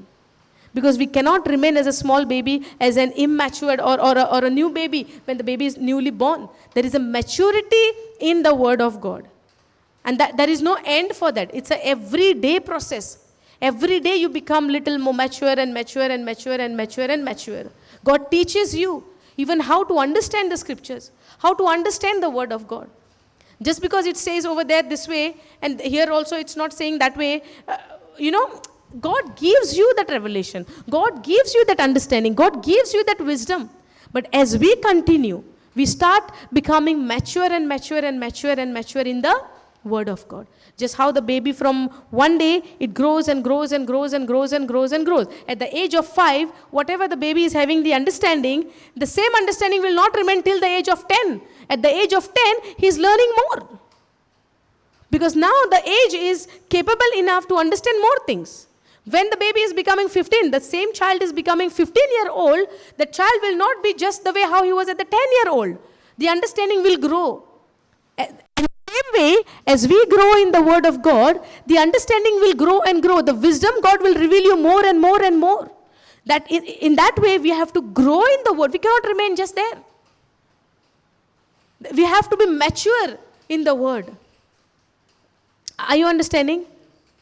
So there is an everyday process. Now when we say life and death is in the power of the tongue, yeah, this is the basics. But God wants to teach you more. There is more in the Word of God. But that will come out only when we continue. God will trust me only when I will be faithful in what I learned before. God will give me more by looking at us, what we have done with the previous thing what we received. That's why, Papa always says, whatever you have studied, go and give. Because as you give, God will give you more. If you see, Luke 6:38, give and it shall be given. Whatever God is giving you today, you apply it in your life, you see the result in your life, you see the manifestation in your life, you be strong in that, go and give. Because now you are confident, because you saw the result. Now there is no problem in giving, because you saw the result. Yes or no? When I see the result in my life, when I get convicted, then only we can come and speak. Otherwise, no. Because if I have not seen anything, God has not spoken anything about that matter, how can I come and stand here and speak? But your ways would be different. God would speak to you in a different way. With you in a different way. With me in a different way. Not necessary, however he speaks to you, same way he'll speak to me. Yes or no? We see in the life of Peter, Jesus is apostle, and we see in the life of John. Yes or no? Now, Peter is the one who was very quick. In answering, in questioning, in reasoning, he was very quick. But at the same time, John was a very calm disciple. When you read the book of John, so many times he did not say, Jesus spoke to me. He said, the disciple whom Jesus loved. He mentioned his own self by saying, the disciple whom Jesus loved.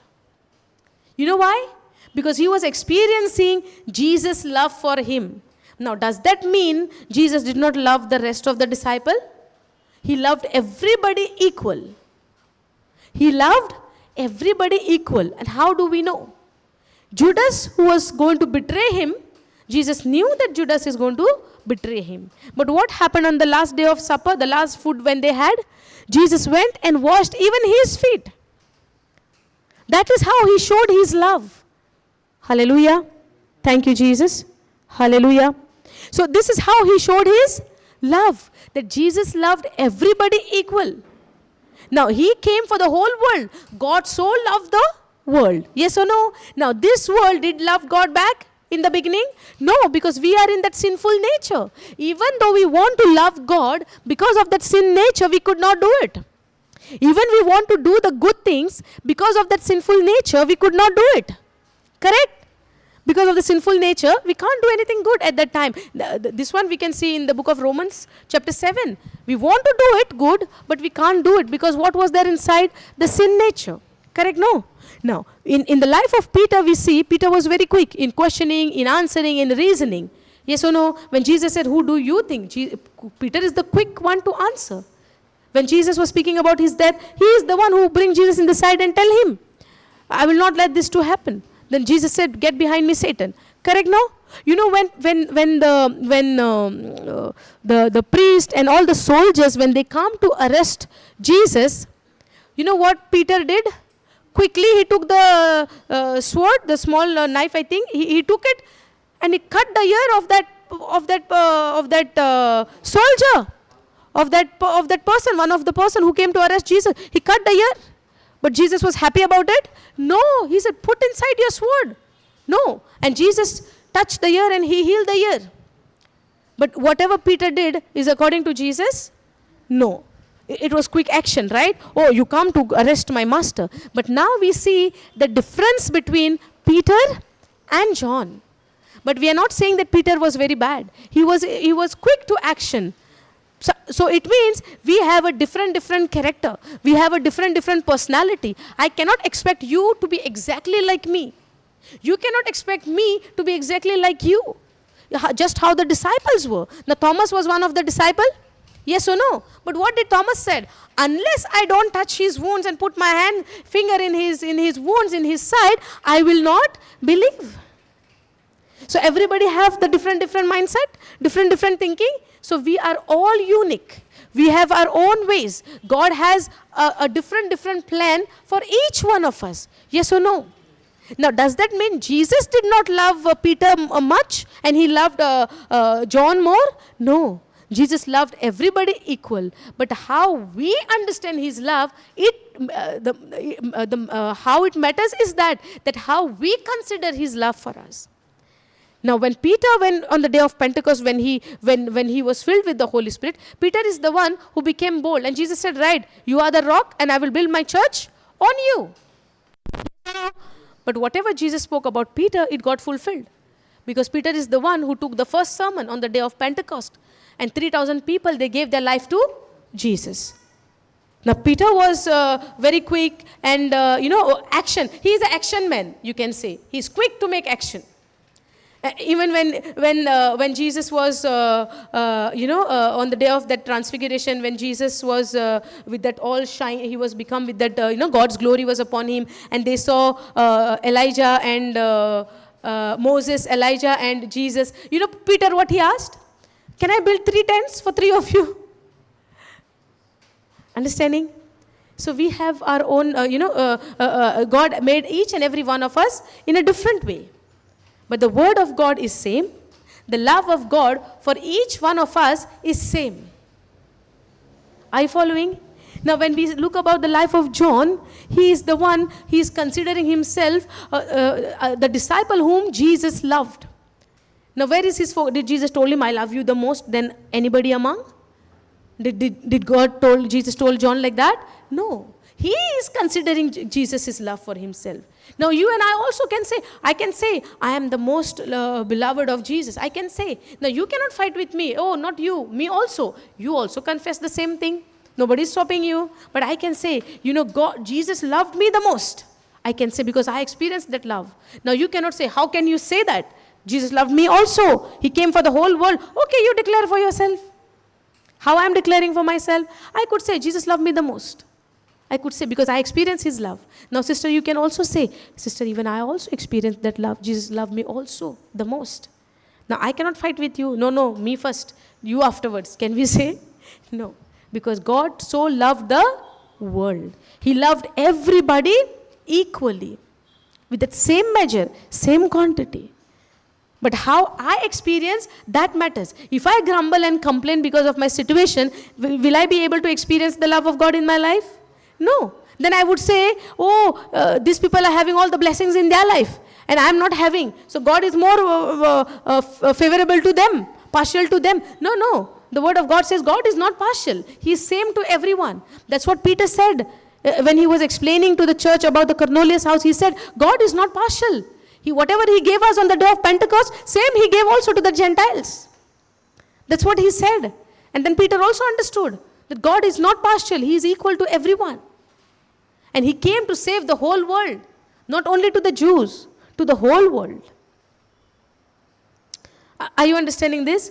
Now, how I take the word of God for myself, how I understand by the power of the Holy Spirit the word of God for myself, how I understand the love of God for myself, and the only way to understand and experience the love of God is the Holy Spirit. Because the fruit of the Holy Spirit is love, joy, peace, gentleness, kindness, faithfulness, self-control.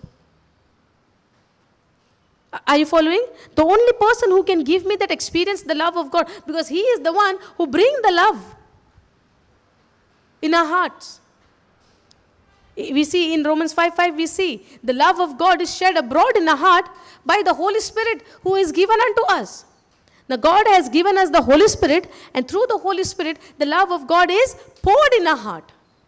Are you following? So now it is on me whether I considering the problems and speak the word, or whether I am considering the word of God and speak the word of God. Now the choice is mine. According to the situation, I can speak the problem and ask the Lord, God, why this problem in my life? I'm going through this problem, that problem, sickness and this. And why you have no mercy on me? Can I say like this? Because of God has mercy on us, that's why he sent his son. No. The sending his son is not mercy on us. Yes or no? देवान आमची काकूत करूंक ना आपणाच्या पुताक धाडून. काकूत म्हणजे कितें? काकूत केली आमची कित्याक आमी पातकान जियेताली. पातकांतली आमकां सोडोवपाक लागोन देवान जेजूक धाडलो. समजता? So this is not a mercy. So how can I question God? God, don't you have mercy on me? I am going through this problem. So this is going to build me, or this is going to destroy me, or bring destructions in my life, because I am not realizing God has called me to choose life. Yes or no? Now that is also there, life is also there. If I speak about my problem, I am speaking death over my life. Yes or no? And that is what, not only the physical death, what we die, that is separation from God. Now every destruction word which does not align with the word of God, I am speaking death over my life. I am not choosing life. Yes or no? And every word of God which comes out from the mouth of God is life and truth and peace. Are you understanding this? So every day, the only thing in a day, in our life, what I need to keep an account, keep a focus, to be vigilant, to be very, very attentive, to be alert in what words I'm speaking. Are you understanding this? What words I'm speaking? What are the things coming out from my mouth? Because that is going to decide. The only way to experience life in my life, to experience the blessings in my life, to experience the goodness in my life, when I, do the confession. We have that confession book, right? What does it say? I am the body of Christ. Satan, sickness has no power over me. Yes or no? The first line concerning worry and fear says, I am the body of Christ, and Satan, sickness, sin has no power over me. When we read this, two line, we can say, I am the body of Christ. If you are the body of Christ, when we declare it, when we confess it, can the sickness have power over me? No. But if I consider I have this sickness, I have that sickness, what I'm speaking death over my life. This word of God, this Bible is not only for the knowledge for me. This Bible for me is to, I have to live the word of God. Not only for the knowledge, but to live this word. If the word says, meditate on the word of God day and night, yes, I have to meditate on the word of God day and night, and not to speak any destructive word over my life, any destruction word over my life, or over the life of others, over the life of my family, my children. Many a times we speak wrong words over our children. Oh, to shikona, to aikona, to mosti korta, to yen korta, to white songtin bauta, to yen korta, ten korta, to aikona, to piyeta. Zaita ame uleita. Pun ye jena ulone zata, kide ame uloili? कसली उतरां भायर सरली? जिविताची मरणाची. सो आमकां कितें दिसतलें? ना, आमी फकत सांगता. ते सांगता थिंगा पासून कितें जाता? We are speaking the word. It would look like, oh, ulelar kide, we are only discussing. We are not speaking any curse over somebody. We are just discussing. But in discussion, how the devil is having enjoyment, we don't know. How he is enjoying and having fun. He might even maybe saying, oh, these are the people of God. Look what they are talking now. Talking about others, speaking about others. Day and night speaking about others. What God said, meditate on what people are doing, or meditate on my word. So can we change the word of God and say, oh, we are just discussing? Can we do that? Hallelujah. God is saying, the word of God shall not depart from your mouth. Meditation has to be on the word of God. But what we are meditating day and night? I'm going through this problem, I'm going through financial crisis, I'm going through this thing, and people are talking about me, and some people would be talking all the time about others. This is what God called us to meditate. So our action is aligned to the word of God?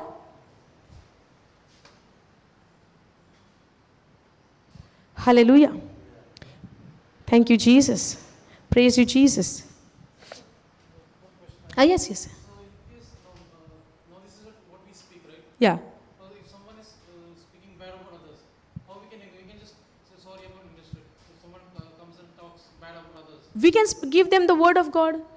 See, now there is a dustbin, okay, big dustbin. And what it is written over there? Use me. Use for what? Put flowers inside. Put our good clothes from the cupboard inside.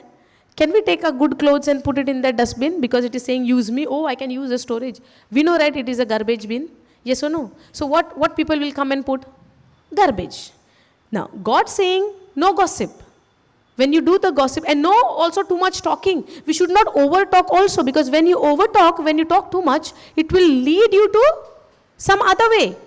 Because you will speak something negative only, and negative comes from whom? The bad things come from whom? Okay, when the discussion is happening on the word, on the like for example, now the teaching is happening, the discussion is happening on the word of God, then it is okay, because it is the word of God. But sometimes by taking the word of God also, we are discussing about somebody else, what others are doing. So are we become a judge in that area? Yes. Now, if somebody is coming to you, brother, and telling all the problems of their life. So, problems means what? It's all garbage. Garbage has to go where? In the dustbin. Now, you are the body of Christ. Your body is the temple of the Holy Spirit. Now, these years are given for us to listen to the word of God. Correct? Now, if you listen to the bad things about somebody is coming and telling, it means he's putting all the garbage in you. Yes or no? So we are not, I remember Brother Johnson, Papa Johnson, he never listened to anybody's problem. He tells, first you go and listen to the teaching. Now everybody is coming for the retreat with the problems. Yes or no? Without problems, nobody will go. Anyone is coming without the problem? No. But I remember even for me, he did it in Nelyadi. Actually, I was just standing there. I was not supposed to say anything. But for him, it looks like that because he experienced everybody is coming with the problems only. So I was just standing in the corner. And that time he did not know me, know nothing. And I was just standing there. And he looked at me. And he said, don't open your mouth. He said, don't speak any problem. Go directly and listen to the teaching. And I said, okay. I come only for the teaching. No. I said, okay. But for others also, many people, they came up and they say, Papa's way is what? Don't come and say any problem, I'm going through this, going through that, this problem, that problem. Don't speak. First you go and listen to the teaching.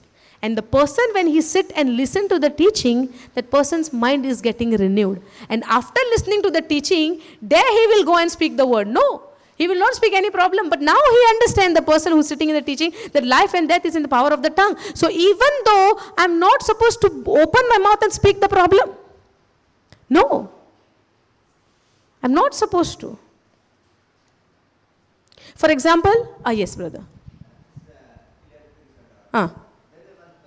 Okay.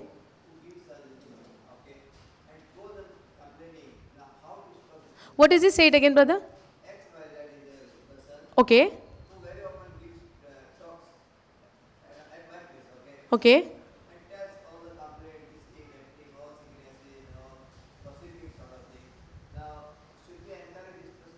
No. Not at all.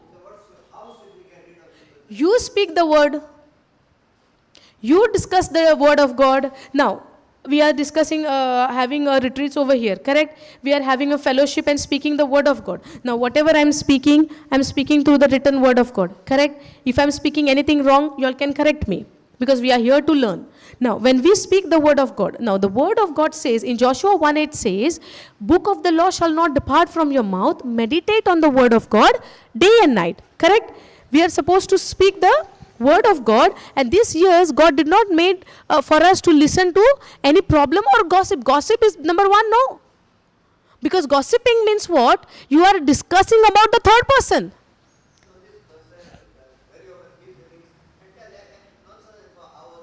No, you should not entertain. We should not entertain these people. No, you can with the word of. So you concerned about what he will feel and you will not speak the word of God? See, when you are my... Okay, see. When we entertain, when somebody is speaking bad about others, when somebody is speaking about the sickness, somebody is speaking about all the problems day and night, if the person is speaking all the negativity from the mouth, and if I'm concerned how that person is going to feel, to whom I'm keeping above, the word of God or about his hurt? Are you following? Now, okay. Just 2 minutes before, listen. Just 2 minutes before I had given the example of Peter. Yes or no? The first thing when Jesus said, who do you think I am? What he said? You are the Son of God. You are the Messiah. You are the Son of God. You are the Messiah. He said, flesh and blood did not reveal this to you, but it is my Father in heaven.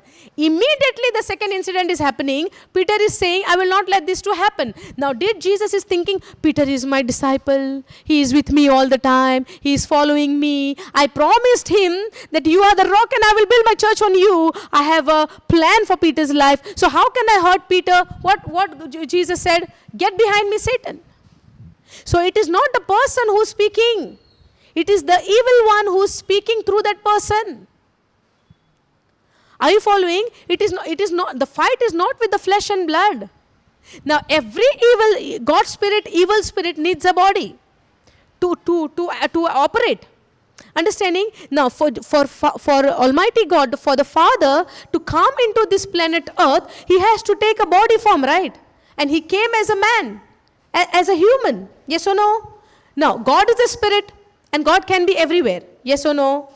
But God, to operate, to do the thing, He has to come in a bodily form. Now, what was His plan? What was His purpose to come on the planet Earth? So that He can once and for all finish the, sin nature.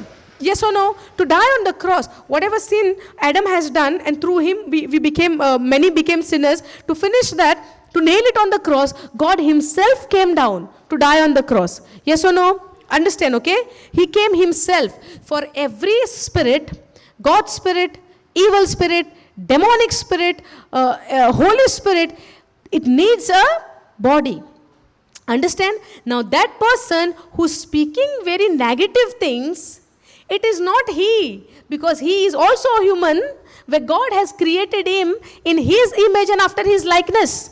Yes or no? But now the person is speaking negative, it means the evil spirit is speaking through him.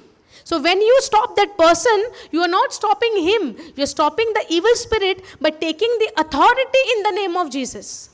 Because without the name of Jesus, we cannot do anything.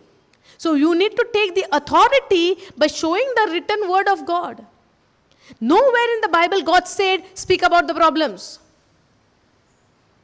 God said it is finished.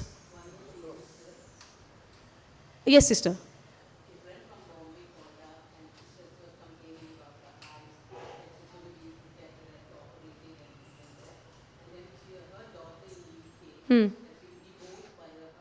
Okay.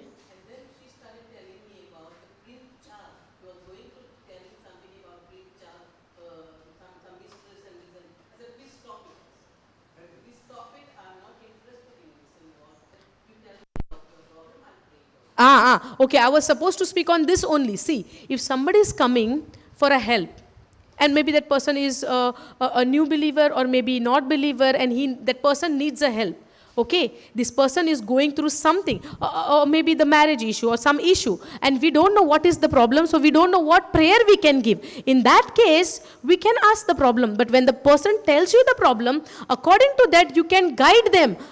According to the word of God, according to the problem, you can guide them according to the word of God. And again, if the person is still speaking the problem, that's where you can stop. Because now you have given the word, you have given the way, you have given the key.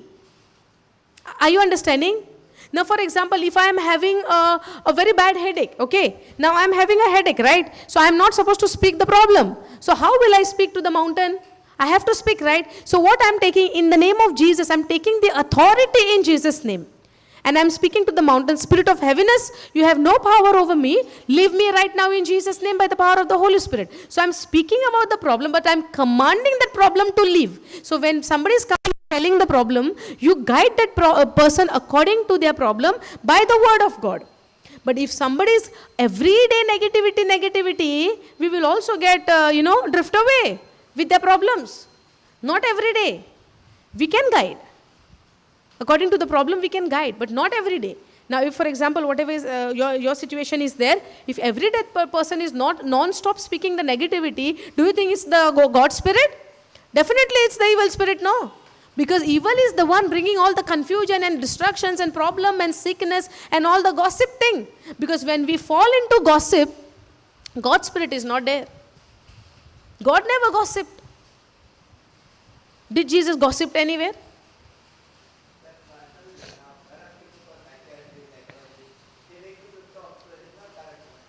Not as psychiatric cycle, that I don't know. According to the word, we have to learn. The worldly things, I have no knowledge about psychology and psychiatric, that I don't know.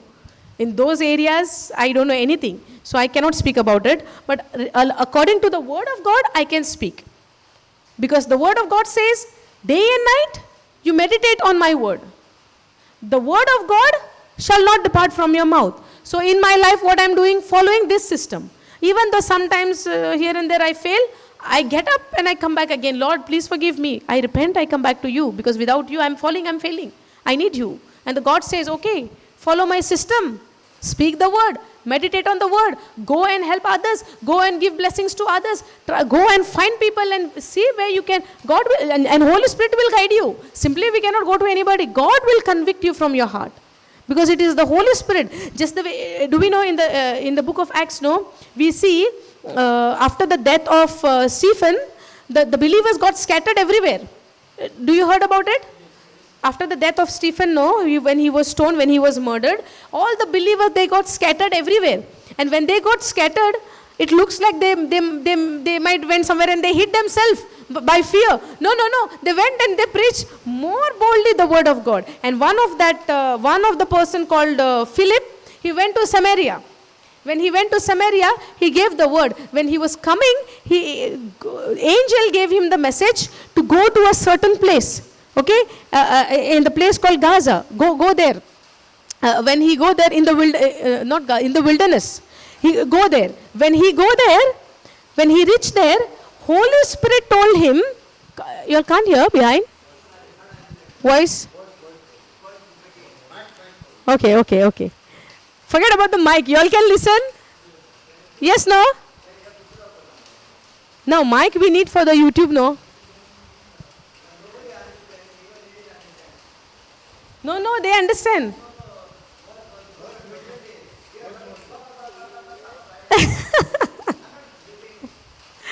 Okay, I'll say it again. Okay, I'll say it again. Okay, so when he went to in the wilderness there, now okay? Now Karakuru? Should I use the mic or I keep it? I have to use? Okay.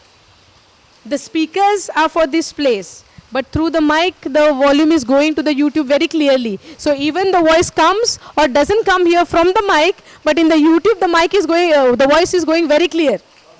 Okay? The problem is only with the speakers.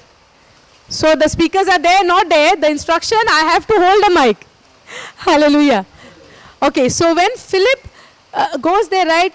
Second time, first the angel guides him, speaks to him. Second time when he reached to that place, the Holy Spirit tells him, go to that chariot and speak to that person.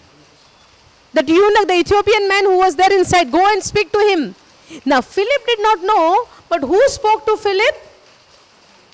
The Holy Spirit spoke to Philip. In the same way, God will speak to us from our inside. He will convict us. He will tell us what to do, where to go, to whom to speak, and what to speak. Are you following? But to have that, we need to have a relationship with the Holy Spirit. We need to have a relationship with the Holy Spirit. We need to have a relation. We need to have that, the trust and faith in the Lord. I remember how we are saying. I can give the example of children. Now, children, when they are small, they are very close and very much connected to the parents, right? Mostly to the mother, because mother is the one who is with the child all the time. Small children.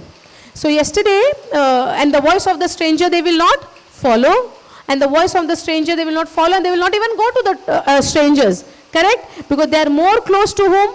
To the parents, because they have a relationship with the parents, with the family, with the house people. So they will go only to the house people. Yesterday I had gone to somebody's house to get to pick up something, and when I went there, she have children, small children. Now these children, they were playing on the first floor. So the mother called them, come down for the children. See who's come. So when these children came down, the mother said, say hello. She's not ready. Because who I am for that child? A stranger. I said, come Baba. She's not looking at me. She's not coming to me because I am a stranger to the child, to the baby. But when mama calls, she was on the first floor. But when mother calls, she came down. Why? Because she recognized the voice of mother and mother is calling. If I would have been there and I said to the child, come down, do you think she would have come down? No, she definitely should have not come. Why? Because she knows this is not the voice of my mother. If father would have called, she would have come. If the grandma would have called, she would have come. Because she knows the voice of parents, the family. But when she came down, immediately she saw me. She was like, away, and she sat at side. But praise be to God, the other sister, she came to me. The other sibling, there were two children. One came, she is very friendly. But the one child did not come. And she went to mother and she stood close to mother like she doesn't want to go. And we should not force also like these children, no? Why forcefully? They might cry. But why I'm giving you this example? Because this girl looking at me as a stranger. But if father had come and father is calling the daughter, what she would have done? Run from the stairs and go and jump on father. You know why? Because she have a relationship with the father. If mother would have called and come from outside and called the children, she would have come running and jump on her mother. Why? Because she have a relationship with the mother. She know the voice. She know sometimes it's for the children, it's not only the voice. It's also the presence. Even though she don't see the mother in the house, she can't see with her eyes. But in her mind, she knows that the mother is there. One more thing I remember. Thank you, Jesus. Last night, me and my husband, we went outside. Night, okay? That time, my baby was in the kitchen and she's washing her hands. She saw daddy went out. She even said, bye, daddy. But that time, I was in my room. And when I came out of my room, baby did not see me. My daughter, she did not see me. I'm moving out. And when I saw her, she is washing her hands on the sink. Her back was there for me.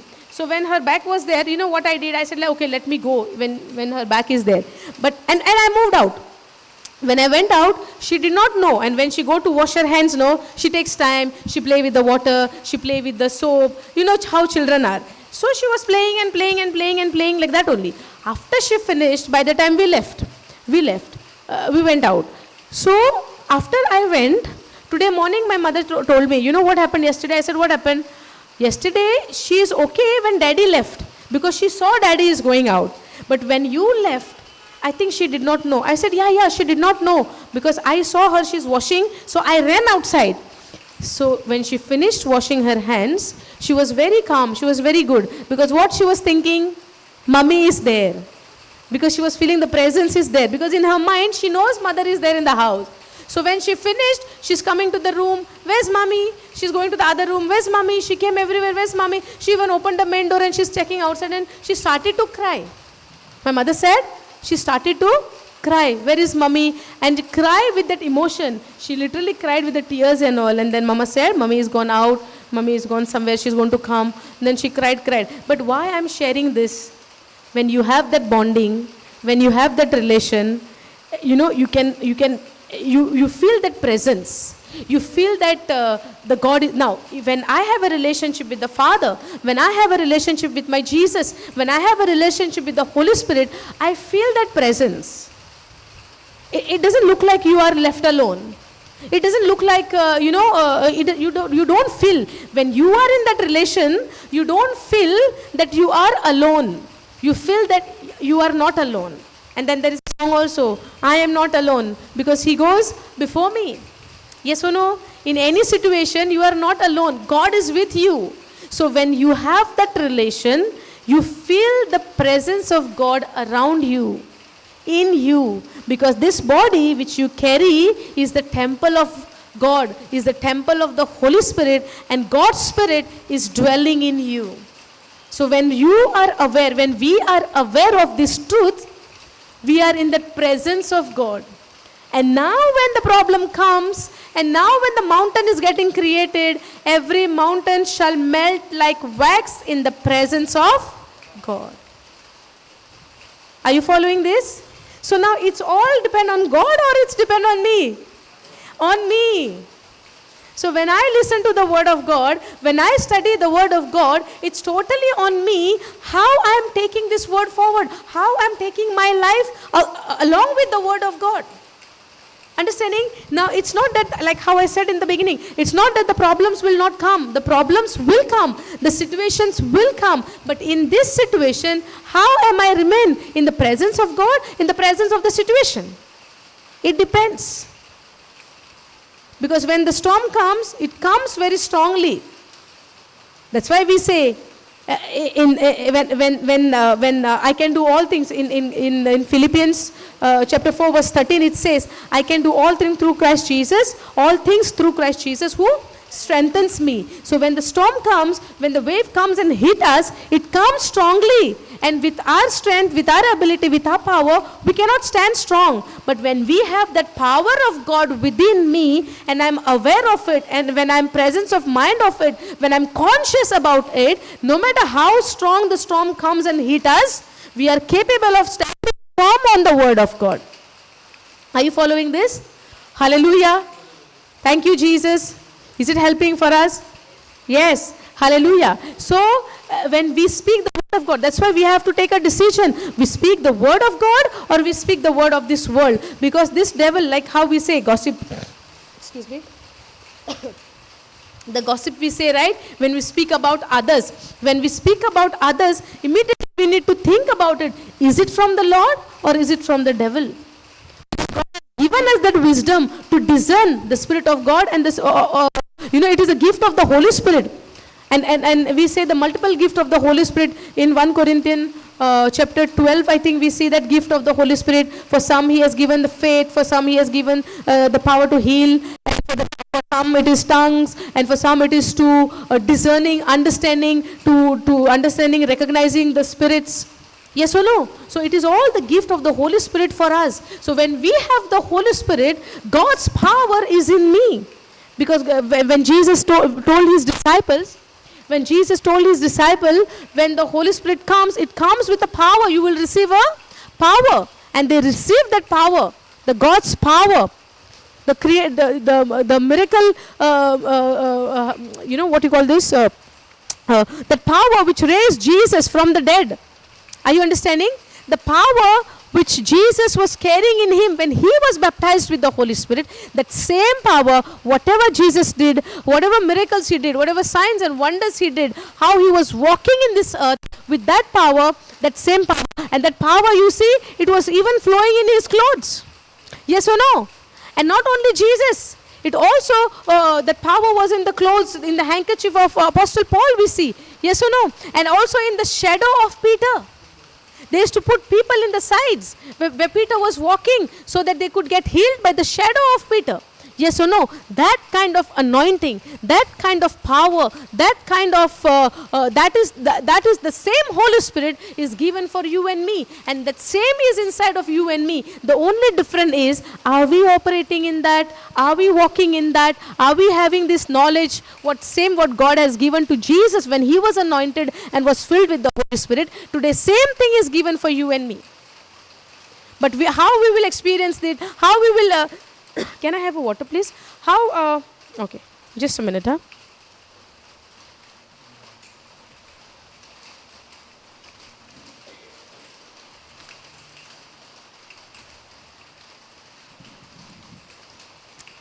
How we will see the manifestation of that same power?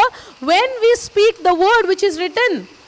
God's power is in me, the Holy Spirit is in me, the Holy Spirit is upon me, the Spirit of the Lord is upon me. When we confess these things, we are going to see the manifestation. So where is the key? In speaking the word. Not the destructive word of this world, but the word of God. We need to speak the word of God. Now, in the same sense, the tongue is a small part of the body, and yet it boasts of great things. See by comparison how great a forest is set on fire by a small spark. Now Apostle James is giving us the example of our tongue is compared with a spark. Our tongue is compared with a spark. Now spark is what? It's a big fire. Now it's a small, right? Now matchstick, you see the matchstick? It's a one stick, and that little thing is there which the fire gets light. Yes or no? You just make it like this. How do you say it? To light the matchstick, just do it this way, and the matchstick is very small, thin stick. But can this stick can be used to make a big fire? Yes. Now one spark. Sometimes you see somebody might be smoking and throwing the cigarette somewhere, and it can cause into a big fire. Yes. Now cigarette is very big. Cigarette is a small, right? And there is no fire also. There would be that spark is there, like it's a burning fire for the cigarette. Burning fire is there? No. What do you call that? Lighter? No. Now after lighting the cigarette, the fire goes off, right? Then what do you call for that? Bird. Now the bird is lighted but no fire. But you see the what do you call this? I don't know. Without fire. Yeah. So that when you put it in somewhere bush, that can catch fire. Yes, right? And it can go into a big fire where you did not see the fire first. You see the only that, sister, I don't know what that word is called in English. Okay, anyways, you understood, right? Like how we said that, right? There is no flame, there is no fire, but you just, you see the people when they finish it, they make it with their feet, they put it off. But if without putting it off, just you throw it somewhere, will the fire will catch?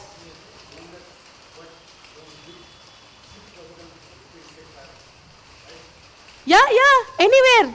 That's why they put that fire alarm. No, if there is something smoke also, the alarm is there to make it alert. So why we are taking an example of that? Because if you don't put that fire off, it means it compared to our tongue. Now if the small fire, spark, I think it is a spark only called. So the small spark can cause the whole forest to set on fire. In the same way, in the same sense, the tongue is a small part of the body. So when you speak the word, it can destroy somebody's life or it can build somebody's life. It can destroy your own life or it can build your own life. It's not only for others, it's also for our life as well. Now whatever I speak, I'm going to have the harvest of that same words. Because whatever you sow, you're going to reap the same harvest. Yes or no? If you sow the seed of tomato, you're going to get potatoes. Now what you will get? Tomatoes, right? If you put the seed of a big tomato, you'll get a cherry tomato. And then what you will get? In that same category also, you will get the same tomato, whatever seed you have put. Yes or no? So in the same way, whatever we speak from our mouth, whatever seeds we are putting out from our mouth, the same thing I'm going to get received. Same thing. Even though if I say, oh, I just said it, I did not mean it, there is no excuse in the Bible where it is said, oh, if you did not mean it, then it's okay. No. It speaks about the tongue. It speaks about your word. So there is no excuse for me even to say, if I have said it and I know it is wrong, immediately I have to repent. Immediately I have to cancel the word and repent. Repentance is what? Changing your thinking from old to new. Now whatever you said, you change your mind, you change your thinking according to the word of God. Okay. Change your mind, change your thinking according to the word of God. So even though if I have spoken anything wrong, and now after the word of God I'm realizing it, God is showing me the mirror, the spiritual mirror. Now I understood whatever words I have spoken is not according to the word of God. I can repent. And I can say, now God came, Jesus came to us, came to the world so that we can repent and come back. Yes or no? He said, go and preach about the repentance and about the forgiveness of sins. Yes or no? Without repenting, how can you get the forgiveness? Yes or no? But to get the forgiveness for what wrong words I have spoken, first thing I have to repent. And repentance is nothing but changing your thinking. If you said something, even unknowingly, knowingly, whatever, and now you know what you said is wrong, I have to repent, and then I receive my forgiveness when I confess it. Understanding? So now henceforth when I know the word of God, now I have to tame my tongue, control my tongue. Yes or no? Yes or no? The words I have to control. Now, in the same sense, the tongue is a small part of the body and yet it boasts of great things.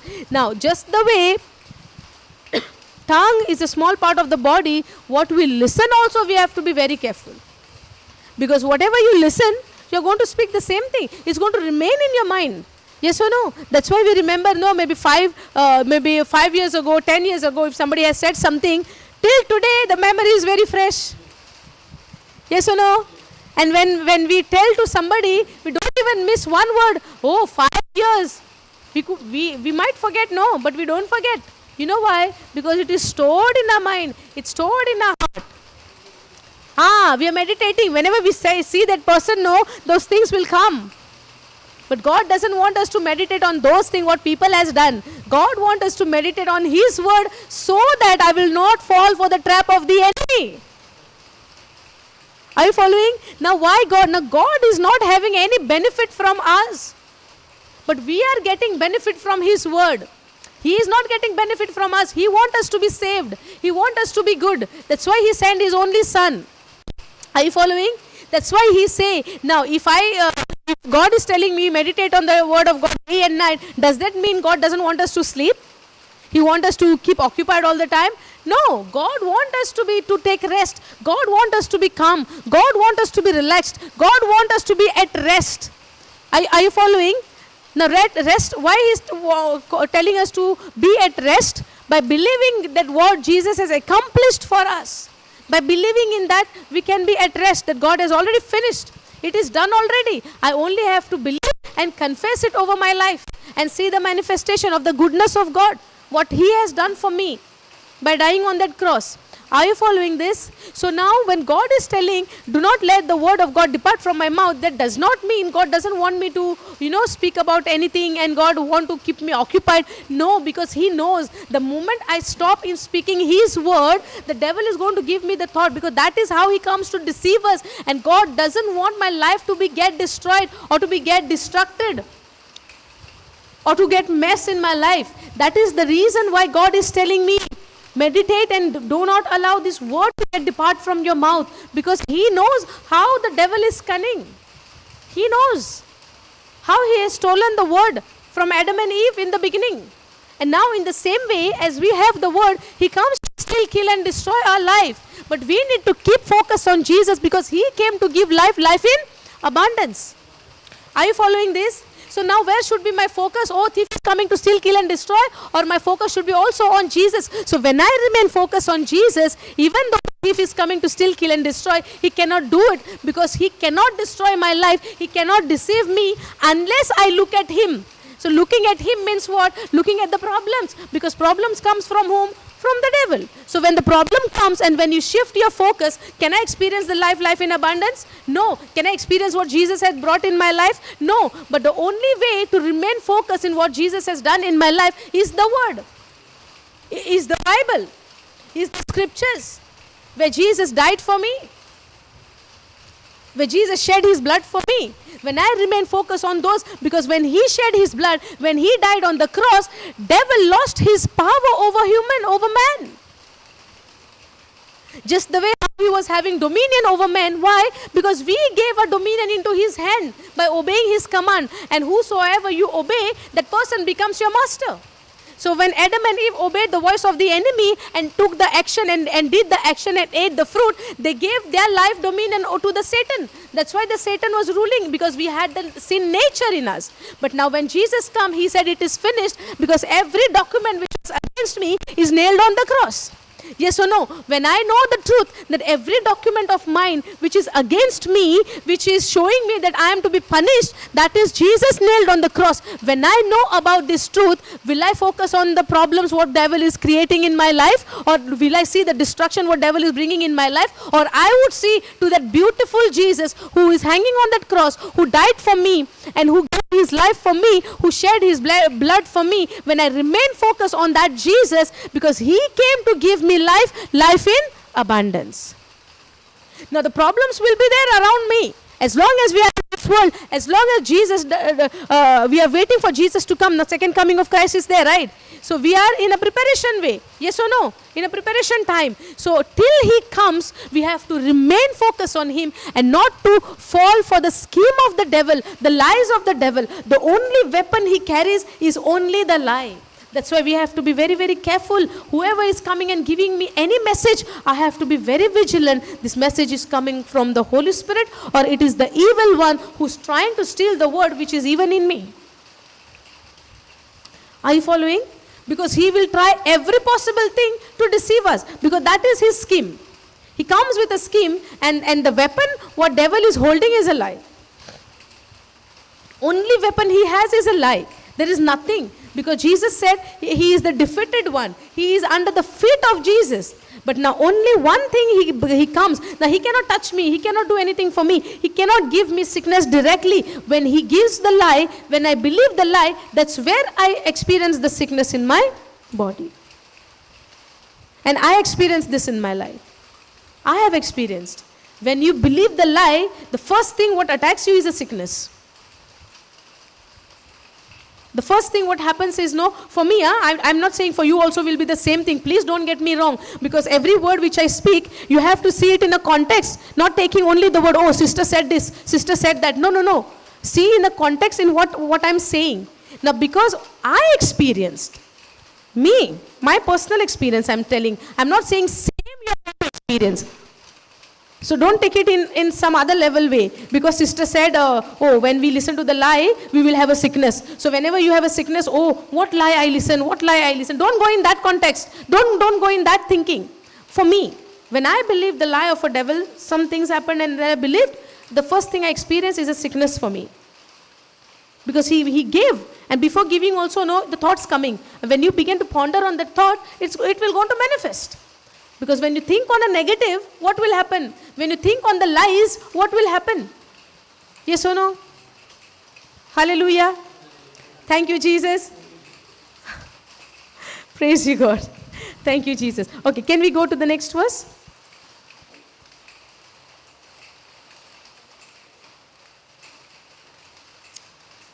And the tongue is, in a sense, a fire. Now what does the word says? Tongue is, in a sense, is a fire. When we speak the word, it can put fire, it can destroy somebody's life. It can destroy our own life because it is a fire. And the tongue is, in a sense, a fire. And the tongue is a fire, the very world of injustice and unrighteousness. The tongue is a set among our members as that which contaminates the entire body. What contaminates the entire body? What contaminates the entire body? The tongue. That's why to have a control on this tongue.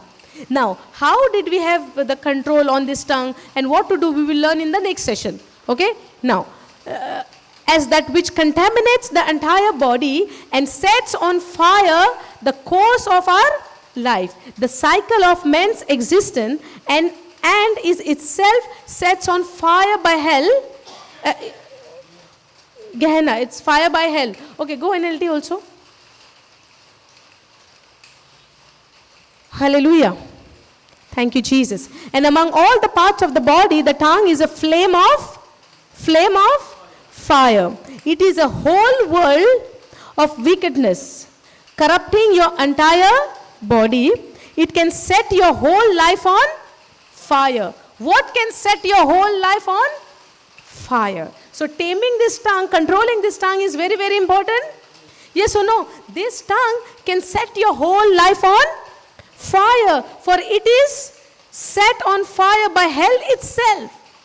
This tongue can be used to bless somebody. This tongue can be used to curse somebody. This tongue can be used to praise God. This tongue can be used to gossip about others. Yes or no? See, and among all the parts of the body, the tongue is a flame of fire. It is a whole world of wickedness. What is it? This tongue. Now, when God spoke the word and he said, let there be light. He meant what? When he spoke, something got formed, right? Something came into existence. Yes or no? And then when he spoke the word, is it by the tongue? Yes, something get created, right? Now this tongue, when God used his words to create good things. Yes or no? Just that's what the Bible says. When he said, let there be light, there was light, and it was good. It was good. Now God created everything good for you and me. But now, as a system of God says, now life and death is in the power of your tongue. And life and death, the blessing and cursing is set before you, and God wants us to choose life. And among all the parts of the body, the tongue is a flame of fire. It is a whole world of wickedness, corrupting your entire body. It can set your whole life on fire, for it is set on fire by hell itself. Can we go down?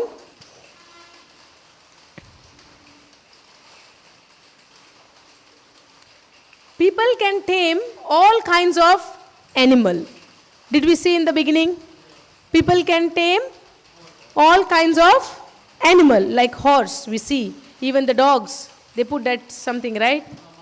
Musk they put. So, people can tame all kinds of animals, birds, reptiles, and fishes. Yes or no? Now, even in the circus we see, right? They are training the animal, and people can tame all kinds of animal, birds, by, how to say, a man can tame all kinds of animal. People can tame all kinds of animal, birds, reptiles, and fish, but no one can tame the tongue. No one. No matter how much we try. No matter how much we try, is it say someone or few people? What does it say? No one. But no one can tame the tongue. It is restless and evil, full of deadly poison. What is it? What is it, deadly poison? Where is the deadly poison? In the tongue. Do we all have tongue? Do we all speak words? Yes or no? Now, what we need to focus? What are we speaking? What are we saying? What are we discussing? What kind of gossips we are having? What kind of discussions we are having? What kind of topics we are talking? Yes or no? Everything. Because no one can tame the tongue. It is restless and evil. Can you see this? This tongue is called as an evil. No one can tame the tongue. It is restless and evil, and it is full of deadly poison. You know, few years back, I heard a saying where people say, if you beat somebody with one stick or something is better than the words. Did you heard that? Kityane bodiyen जाऊन कित्याने आतीन मार मारलेलो बरो न्हू उतरांचो. Because उतरांचो मार काळजाक बसता वर्सांची वर्सां दूख वसना. पूण बॉडीन मारता ते आतां मारले एक दोन वरां एक वर्स जाता म्हणसर दूख गेली. In Konkani we say आतीचो मार तरी बरो न्हू उतरांचो मार. Does it hurt? The words, when somebody speak the word, does it hurt? Because it is restless. The tongue is restless and evil, full of deadly poison. Sometimes it's look like, oh, I just said it. But when you said it, what happened to the other person, we don't know. Do you know in the school, when children are going to school, some children, they are healthy, they are big, they are healthy. Some, they are very skinny. Yes or no? But when somebody is healthy, people will give names. Potato, they'll say. Yes or no? They'll give different kinds of names. But when we give the names, we make people laugh. Hey, oh boy, potato, ha ha ha. Everybody laughs. Yes or no? We enjoy that moment. But when we said this word, potato, oh boy, moto elo, kide elo, when this child who's facing this on his own self, when he go home, what he is meditating on? Why I am like this? People are laughing at me. My friends are making fun of me. Why I am so fat? Getting angry with parents because they might have given me so much of food and I became like this. Or maybe something has happened to me. I don't like to go to school. Now the person who made fun, what he will say, oh, I just said it in fun. I did not mean it. You did not mean it, but what you said has affected somebody's life.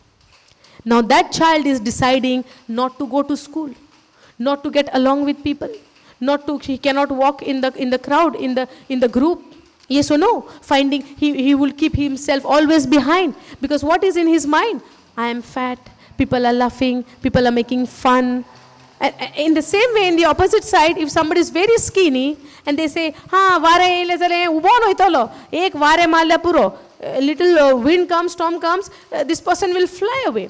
Yes or no? Now what this person is thinking, why I am so skinny, why I am like this? When this person will try to go and eat, the more focus where will go on the food. How can I put on weight? How can I will get fit with these children to stand with them? Why I am not like others? Comparison come. When we start changing our mind, changing our words according to the word of God, and no matter whoever is big, whoever is healthy, whoever is skinny, we count them as equal with us and never say this kind of words, because these words can build somebody and these words can destroy somebody. Yes or no? Because this tongue is an evil. That's why I need to be very, very careful in what words I'm speaking. That's why now God said, this book of the law, this word, do not allow it to depart from your mouth.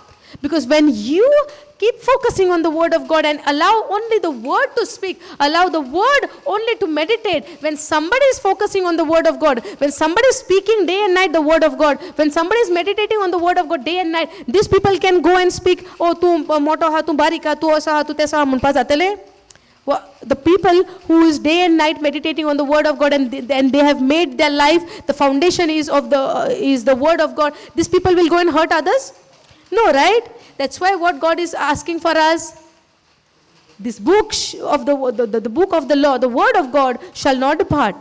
Do not allow to speak anything wrong words which is not from my book, which is not I have told you all to speak. Do not speak those things. Speak my word. And know where God is doing this kind of behavior. This kind of word comes from whom? From the evil one. So when you speak, we have to be very, very vigilant what kind of words we are speaking. Because no one can tame the tongue. It is restless and evil, full of deadly poison. Can we go to the next verse?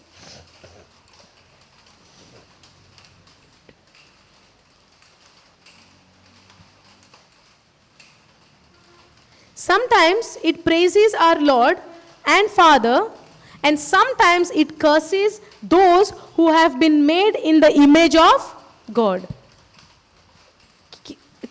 Can you see this scripture? Sometimes it praises our Lord and Father. Now, who praises God and Father? Yeah, but see, you understood.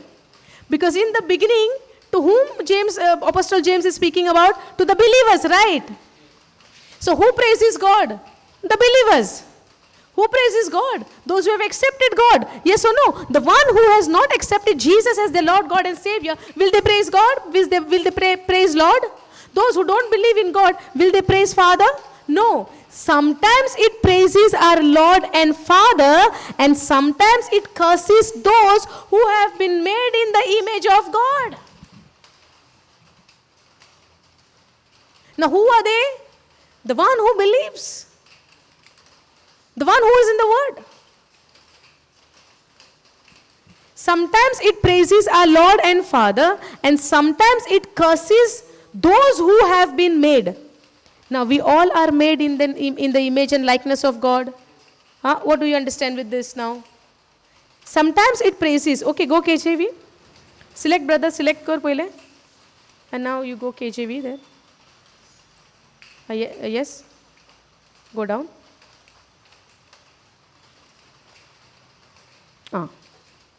Therewith bless with God, even the Father, and therewith curse we men, which are made after the similitude. made in the image of God. Okay, some other word for this. Okay, go AMP. Okay.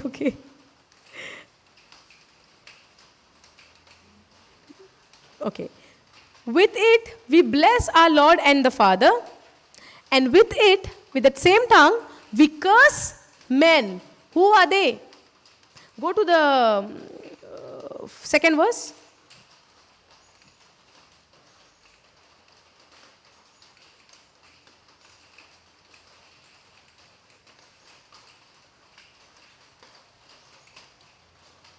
First verse.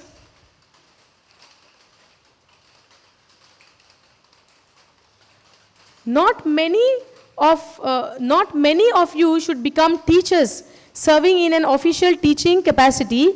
My brothers and sisters, for you know that we who are teachers will be judged by a higher standard, because we have assumed greater accountability and more condemnation if we teach something incorrectly. Okay, go to that same verse, 9th verse. Go down.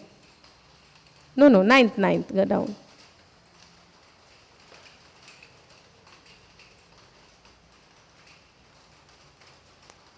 With the same tongue we bless our Lord and Father, and with it we curse men who have been made in the likeness of God. Out of the same mouth, go down. Out of the same mouth you will praise. Out of the same mouth you will curse. Curse to whom? To the fellow, the one who made in the image and likeness of God. Out of the same mouth come both blessing and cursing.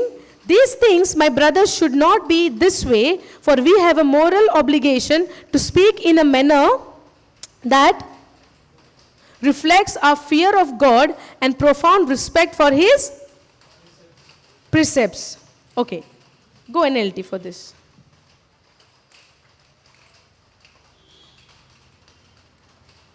No, this side. Up. Yes. Go 10th verse. No, down. And so blessing and cursing come pouring out of the same mouth. Surely, my brothers and sisters, this is not right. Now, previous verse, what we see, no one can, go to the 9th verse, 8th verse. But no one can tame the tongue. But God has given us somebody who can tame this tongue. God has, because with our ability, with our power, we cannot have control in this tongue. That's why Jesus said, I will go to the Father for your advantage. So that when I go, I will send somebody. Okay? This one we'll study on the next session. Now, about this tongue, what God has done and what God is teaching us to do with this tongue, what we have to do. Now, we see no one can tame the tongue. It is restless and evil, full of deadly poison. But God has given us some supernatural power. God has given some supernatural, way to tame this tongue. Somebody has come and has taken control on this tongue. And how we have to cooperate with it, and how we have to deal with it, how we have to go with it, that we will learn in the next session. Now you understood, with this tongue, praises can also come, cursing can also come. It can build to me, and it can destroy my life as well with this same tongue. That's why we have to be very, very careful day and night what kind of words we are speaking. Because tongue is something which can destroy if we speak the wrong words, because both things can come out of this mouth. Also the blessing, also the cursing. And that's what the Bible says. No one can tame the tongue. It is restless. Now this no one has changed into someone. Understanding? Now we see no one can tame, but God gave us someone who took control of this tongue. And how we have to, go with it. Hallelujah. We'll learn in the next session about this. Hallelujah. Thank you, Jesus. Praise you, Jesus. Now, anybody has any question? Brother? So now when somebody comes to speak to you with negative words, what you are going to speak? You speak the word of God. You speak what Jesus has done. You speak what Jesus is telling us to do. Jesus said, right? Whatever he did, whatever master, now we are the disciples, yes or no? Who is disciple? The students. Now what they learn, whatever the teacher is teaching, they will continue with the same thing. Now whatever he has done and he has taught, we have to continue the same thing. Yes. Sorry? If they don't listen, then what will happen? Those people, if they don't listen, when you speak the word no, they might have two choices. Either listen or they will get up and they will go if they don't want. Sometimes people say, please don't speak about the word, okay? And when you speak continuously, right? Now, how many people in my life, they left me? When I speak the word, right? People, they don't like it and they left me. If they come to me, I cannot entertain in what they are telling me, but I can speak only the word. Now, so many friends of mine or my knowing people who used to call me, they used to talk to me, but when I speak, what I will speak? Whatever I have fed myself inside with the word of God, that is also only going to come out, yes or no? So when you speak the word of God, they have a choice whether to repent and come back to the Lord and listen to the but many came and they are calling, tell me more. Many people are calling, ministering on the phone. People also calling from UK. People are calling from multiple places. But they're calling for what? To listen to the word. Sometimes when they go through something, they don't know what to do. They call for the solution. They call for the way out. They call for tell me something, sister, from the word of God where I can be comforted. I'm going through this problem and I'm feeling very low. Tell me something about Jesus. Give me the scripture where I can get comforted in the word of God. People are calling even for that. Some people are calling, give me the solution. Give me the formula. But some are calling really hungry for the word. It's depend. But when you speak the word, people have a choice whether they will choose to remain and they will continue listening to you and they will also continue in the word of God, or either they will stop. The choice is theirs. In the family, it's a big hard battle, Pray for them. Yes. That's what, when you believe, you and your family will be saved. But my belief has to be, 100% faith on the word of God. Yes, I'm believing, but if I doubt, then how can I expect my family to be saved? So I have to believe 100%. Yes, I believe. No matter what the situation, it will look like they are doing more worse in the house. But by faith, I'm believing this soul is saved. And the Spirit of the Lord is upon my child or my family, my own family members. We have to speak the word. And we have to pray for them. Because when we speak and when we pray over somebody, now Apostle Paul also was praying in the book of Philippians, what do we see? He was praying for the Philippians. So we can pray. We can pray for our loved ones, for our family, for our children. When we pray, the children, they know how to pray, small children? No, but when we pray, we see the manifestation. When we pray, we see the changes are taking place. So in my family also, my husband, my children, my parents, my mothers, my siblings, anybody who is not in the word, we have to pray for them. And God has given us that very wonderful prayer, Spirit of the Lord, Luke 4:18, Spirit of the Lord. We can take the name of that our loved one. In the White Book also, pray for the unsaved loved ones. We have a wonderful prayer over there. We can pray according to that prayer. Because that is like, we are not praying that one day that person will be saved. No, we are believing that he is already saved. The Spirit of the Lord is upon this person. My God has anointed this person. We are speaking faith. When that centurion came to Jesus, he said, you only speak the word and my servant shall be healed at home. Yes or no? Did Jesus went to touch? But when centurion believed, even when Jesus will speak the word, he shall be, now let it be done to you according to your faith. So when I have a faith and praying for my loved ones, God says, let it be done to you according to your faith. Understanding? Hallelujah. Thank you, Jesus. Praise you, Jesus. Luke 4:18. Hallelujah. Thank you, Jesus. Praise you, Jesus. Thank you, Holy Spirit. Okay. Oh, okay. Before we close our online, our retreat is going to happen in Ponda, where we have a residential retreat, which is going to happen in English. And the retreat name is Discover God's Plan, your God's calling for you, or God's plan for your life. I forgot the heading. What is that? You all know, right? Discover God's plan in your calling for your life, okay? So this is happening in coming Monday on 24th. It is starting till Saturday. So if you all have not registered and you all want to come, you all can still register.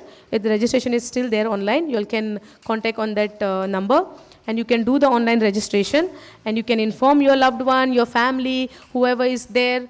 You can just inform them if they want to come and use this opportunity where God is calling us. God wants to show us that He has a plan. See, first of all, God has a plan and purpose for each one of us.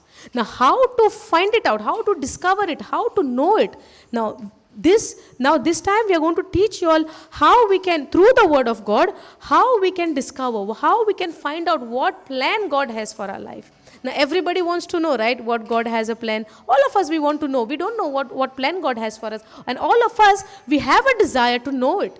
So if you all want to know, if you all want to join, or your loved one, your family is there in the house, you all can inform them. Then whoever wants to come, you all can do the online registration. Even though if you cannot do online, you can come, and on that day, on Monday itself, in the morning when you arrive, we can do even to the online people who are listening, you can do the online registration, which is starting on 24th June, which will get end on Saturday. Saturday is 29th, on 29th.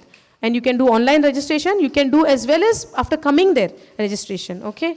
Let's not miss the opportunity where God is calling us to discover, to know what plan and purpose He has for our life. Let's take this opportunity. Because sometimes we don't know, we get lost, right? And we don't know where to run. Sometimes we say, God, what do you have for me in my life? I don't know. Please show me. So God is showing through His written word. So if you all are also longing for that, you can take a forward step, and you can come to a place where in Ponda we have residential. Food will be free, stay will be free. You can stay all the 6 days from Monday to a Saturday. Nothing is been taken. Everything is free. Everything is provided. Only you have to come with your whatever personal requirements you all have, your clothes, your whatever your personal thing you all need, that you can bring. But the stay, food and everything is, accommodation, everything is free. So let's take the opportunity. Yes or no? Thank you, Jesus. Thank you. This is all God's goodness. Praise God. Hallelujah. Okay, let's close eyes. Heavenly Father, we thank you. We praise you for this wonderful day, Lord, and this wonderful teaching. Thank you, Lord. Thank you for teaching us that it is our words which bring results in our life. Whatever we speak, that is what we are going to harvest in our life. Thank you, Lord, for teaching us these truths. And we believe, Lord, as we continue in these teachings, as we continue in your word, you are going to teach us lots and lots of things which is needed for our life to know, and how to live in this world, O Lord, and how to live our life according to your word. Father God, we thank you. Thank you, Jesus, for taking control of this tongue. Thank you, Jesus, for speaking through us. Thank you, Jesus, for loving us so much, so unconditionally. Thank you, Lord. And help us, Lord, as we have given our hearts and our life to you, O Lord, help us to continue to do this, and never ever to shift our focus from your word to the things of the world, to the problems, to the situation, O Lord. Thank you, Holy Spirit, for being with us, for teaching us so many truths. And we believe as we continue, you will teach us more and more truths. You will reveal us more and more hidden secrets, more and more revelation. Just the way you gave the words, you gave the revelation to the disciples, in the same way today you are giving it to us. We are longing and we want it. We have a desire, Lord, that you teach us even those things which is not written, but it's a revelation from your word. Thank you, Father, and convicting it us in our heart that it is from you. Thank you, Father. Thank you, Holy Spirit. Thank you, Jesus. In Jesus' name we pray. Amen. Hallelujah. Thank you, Jesus. Thank you, Jesus.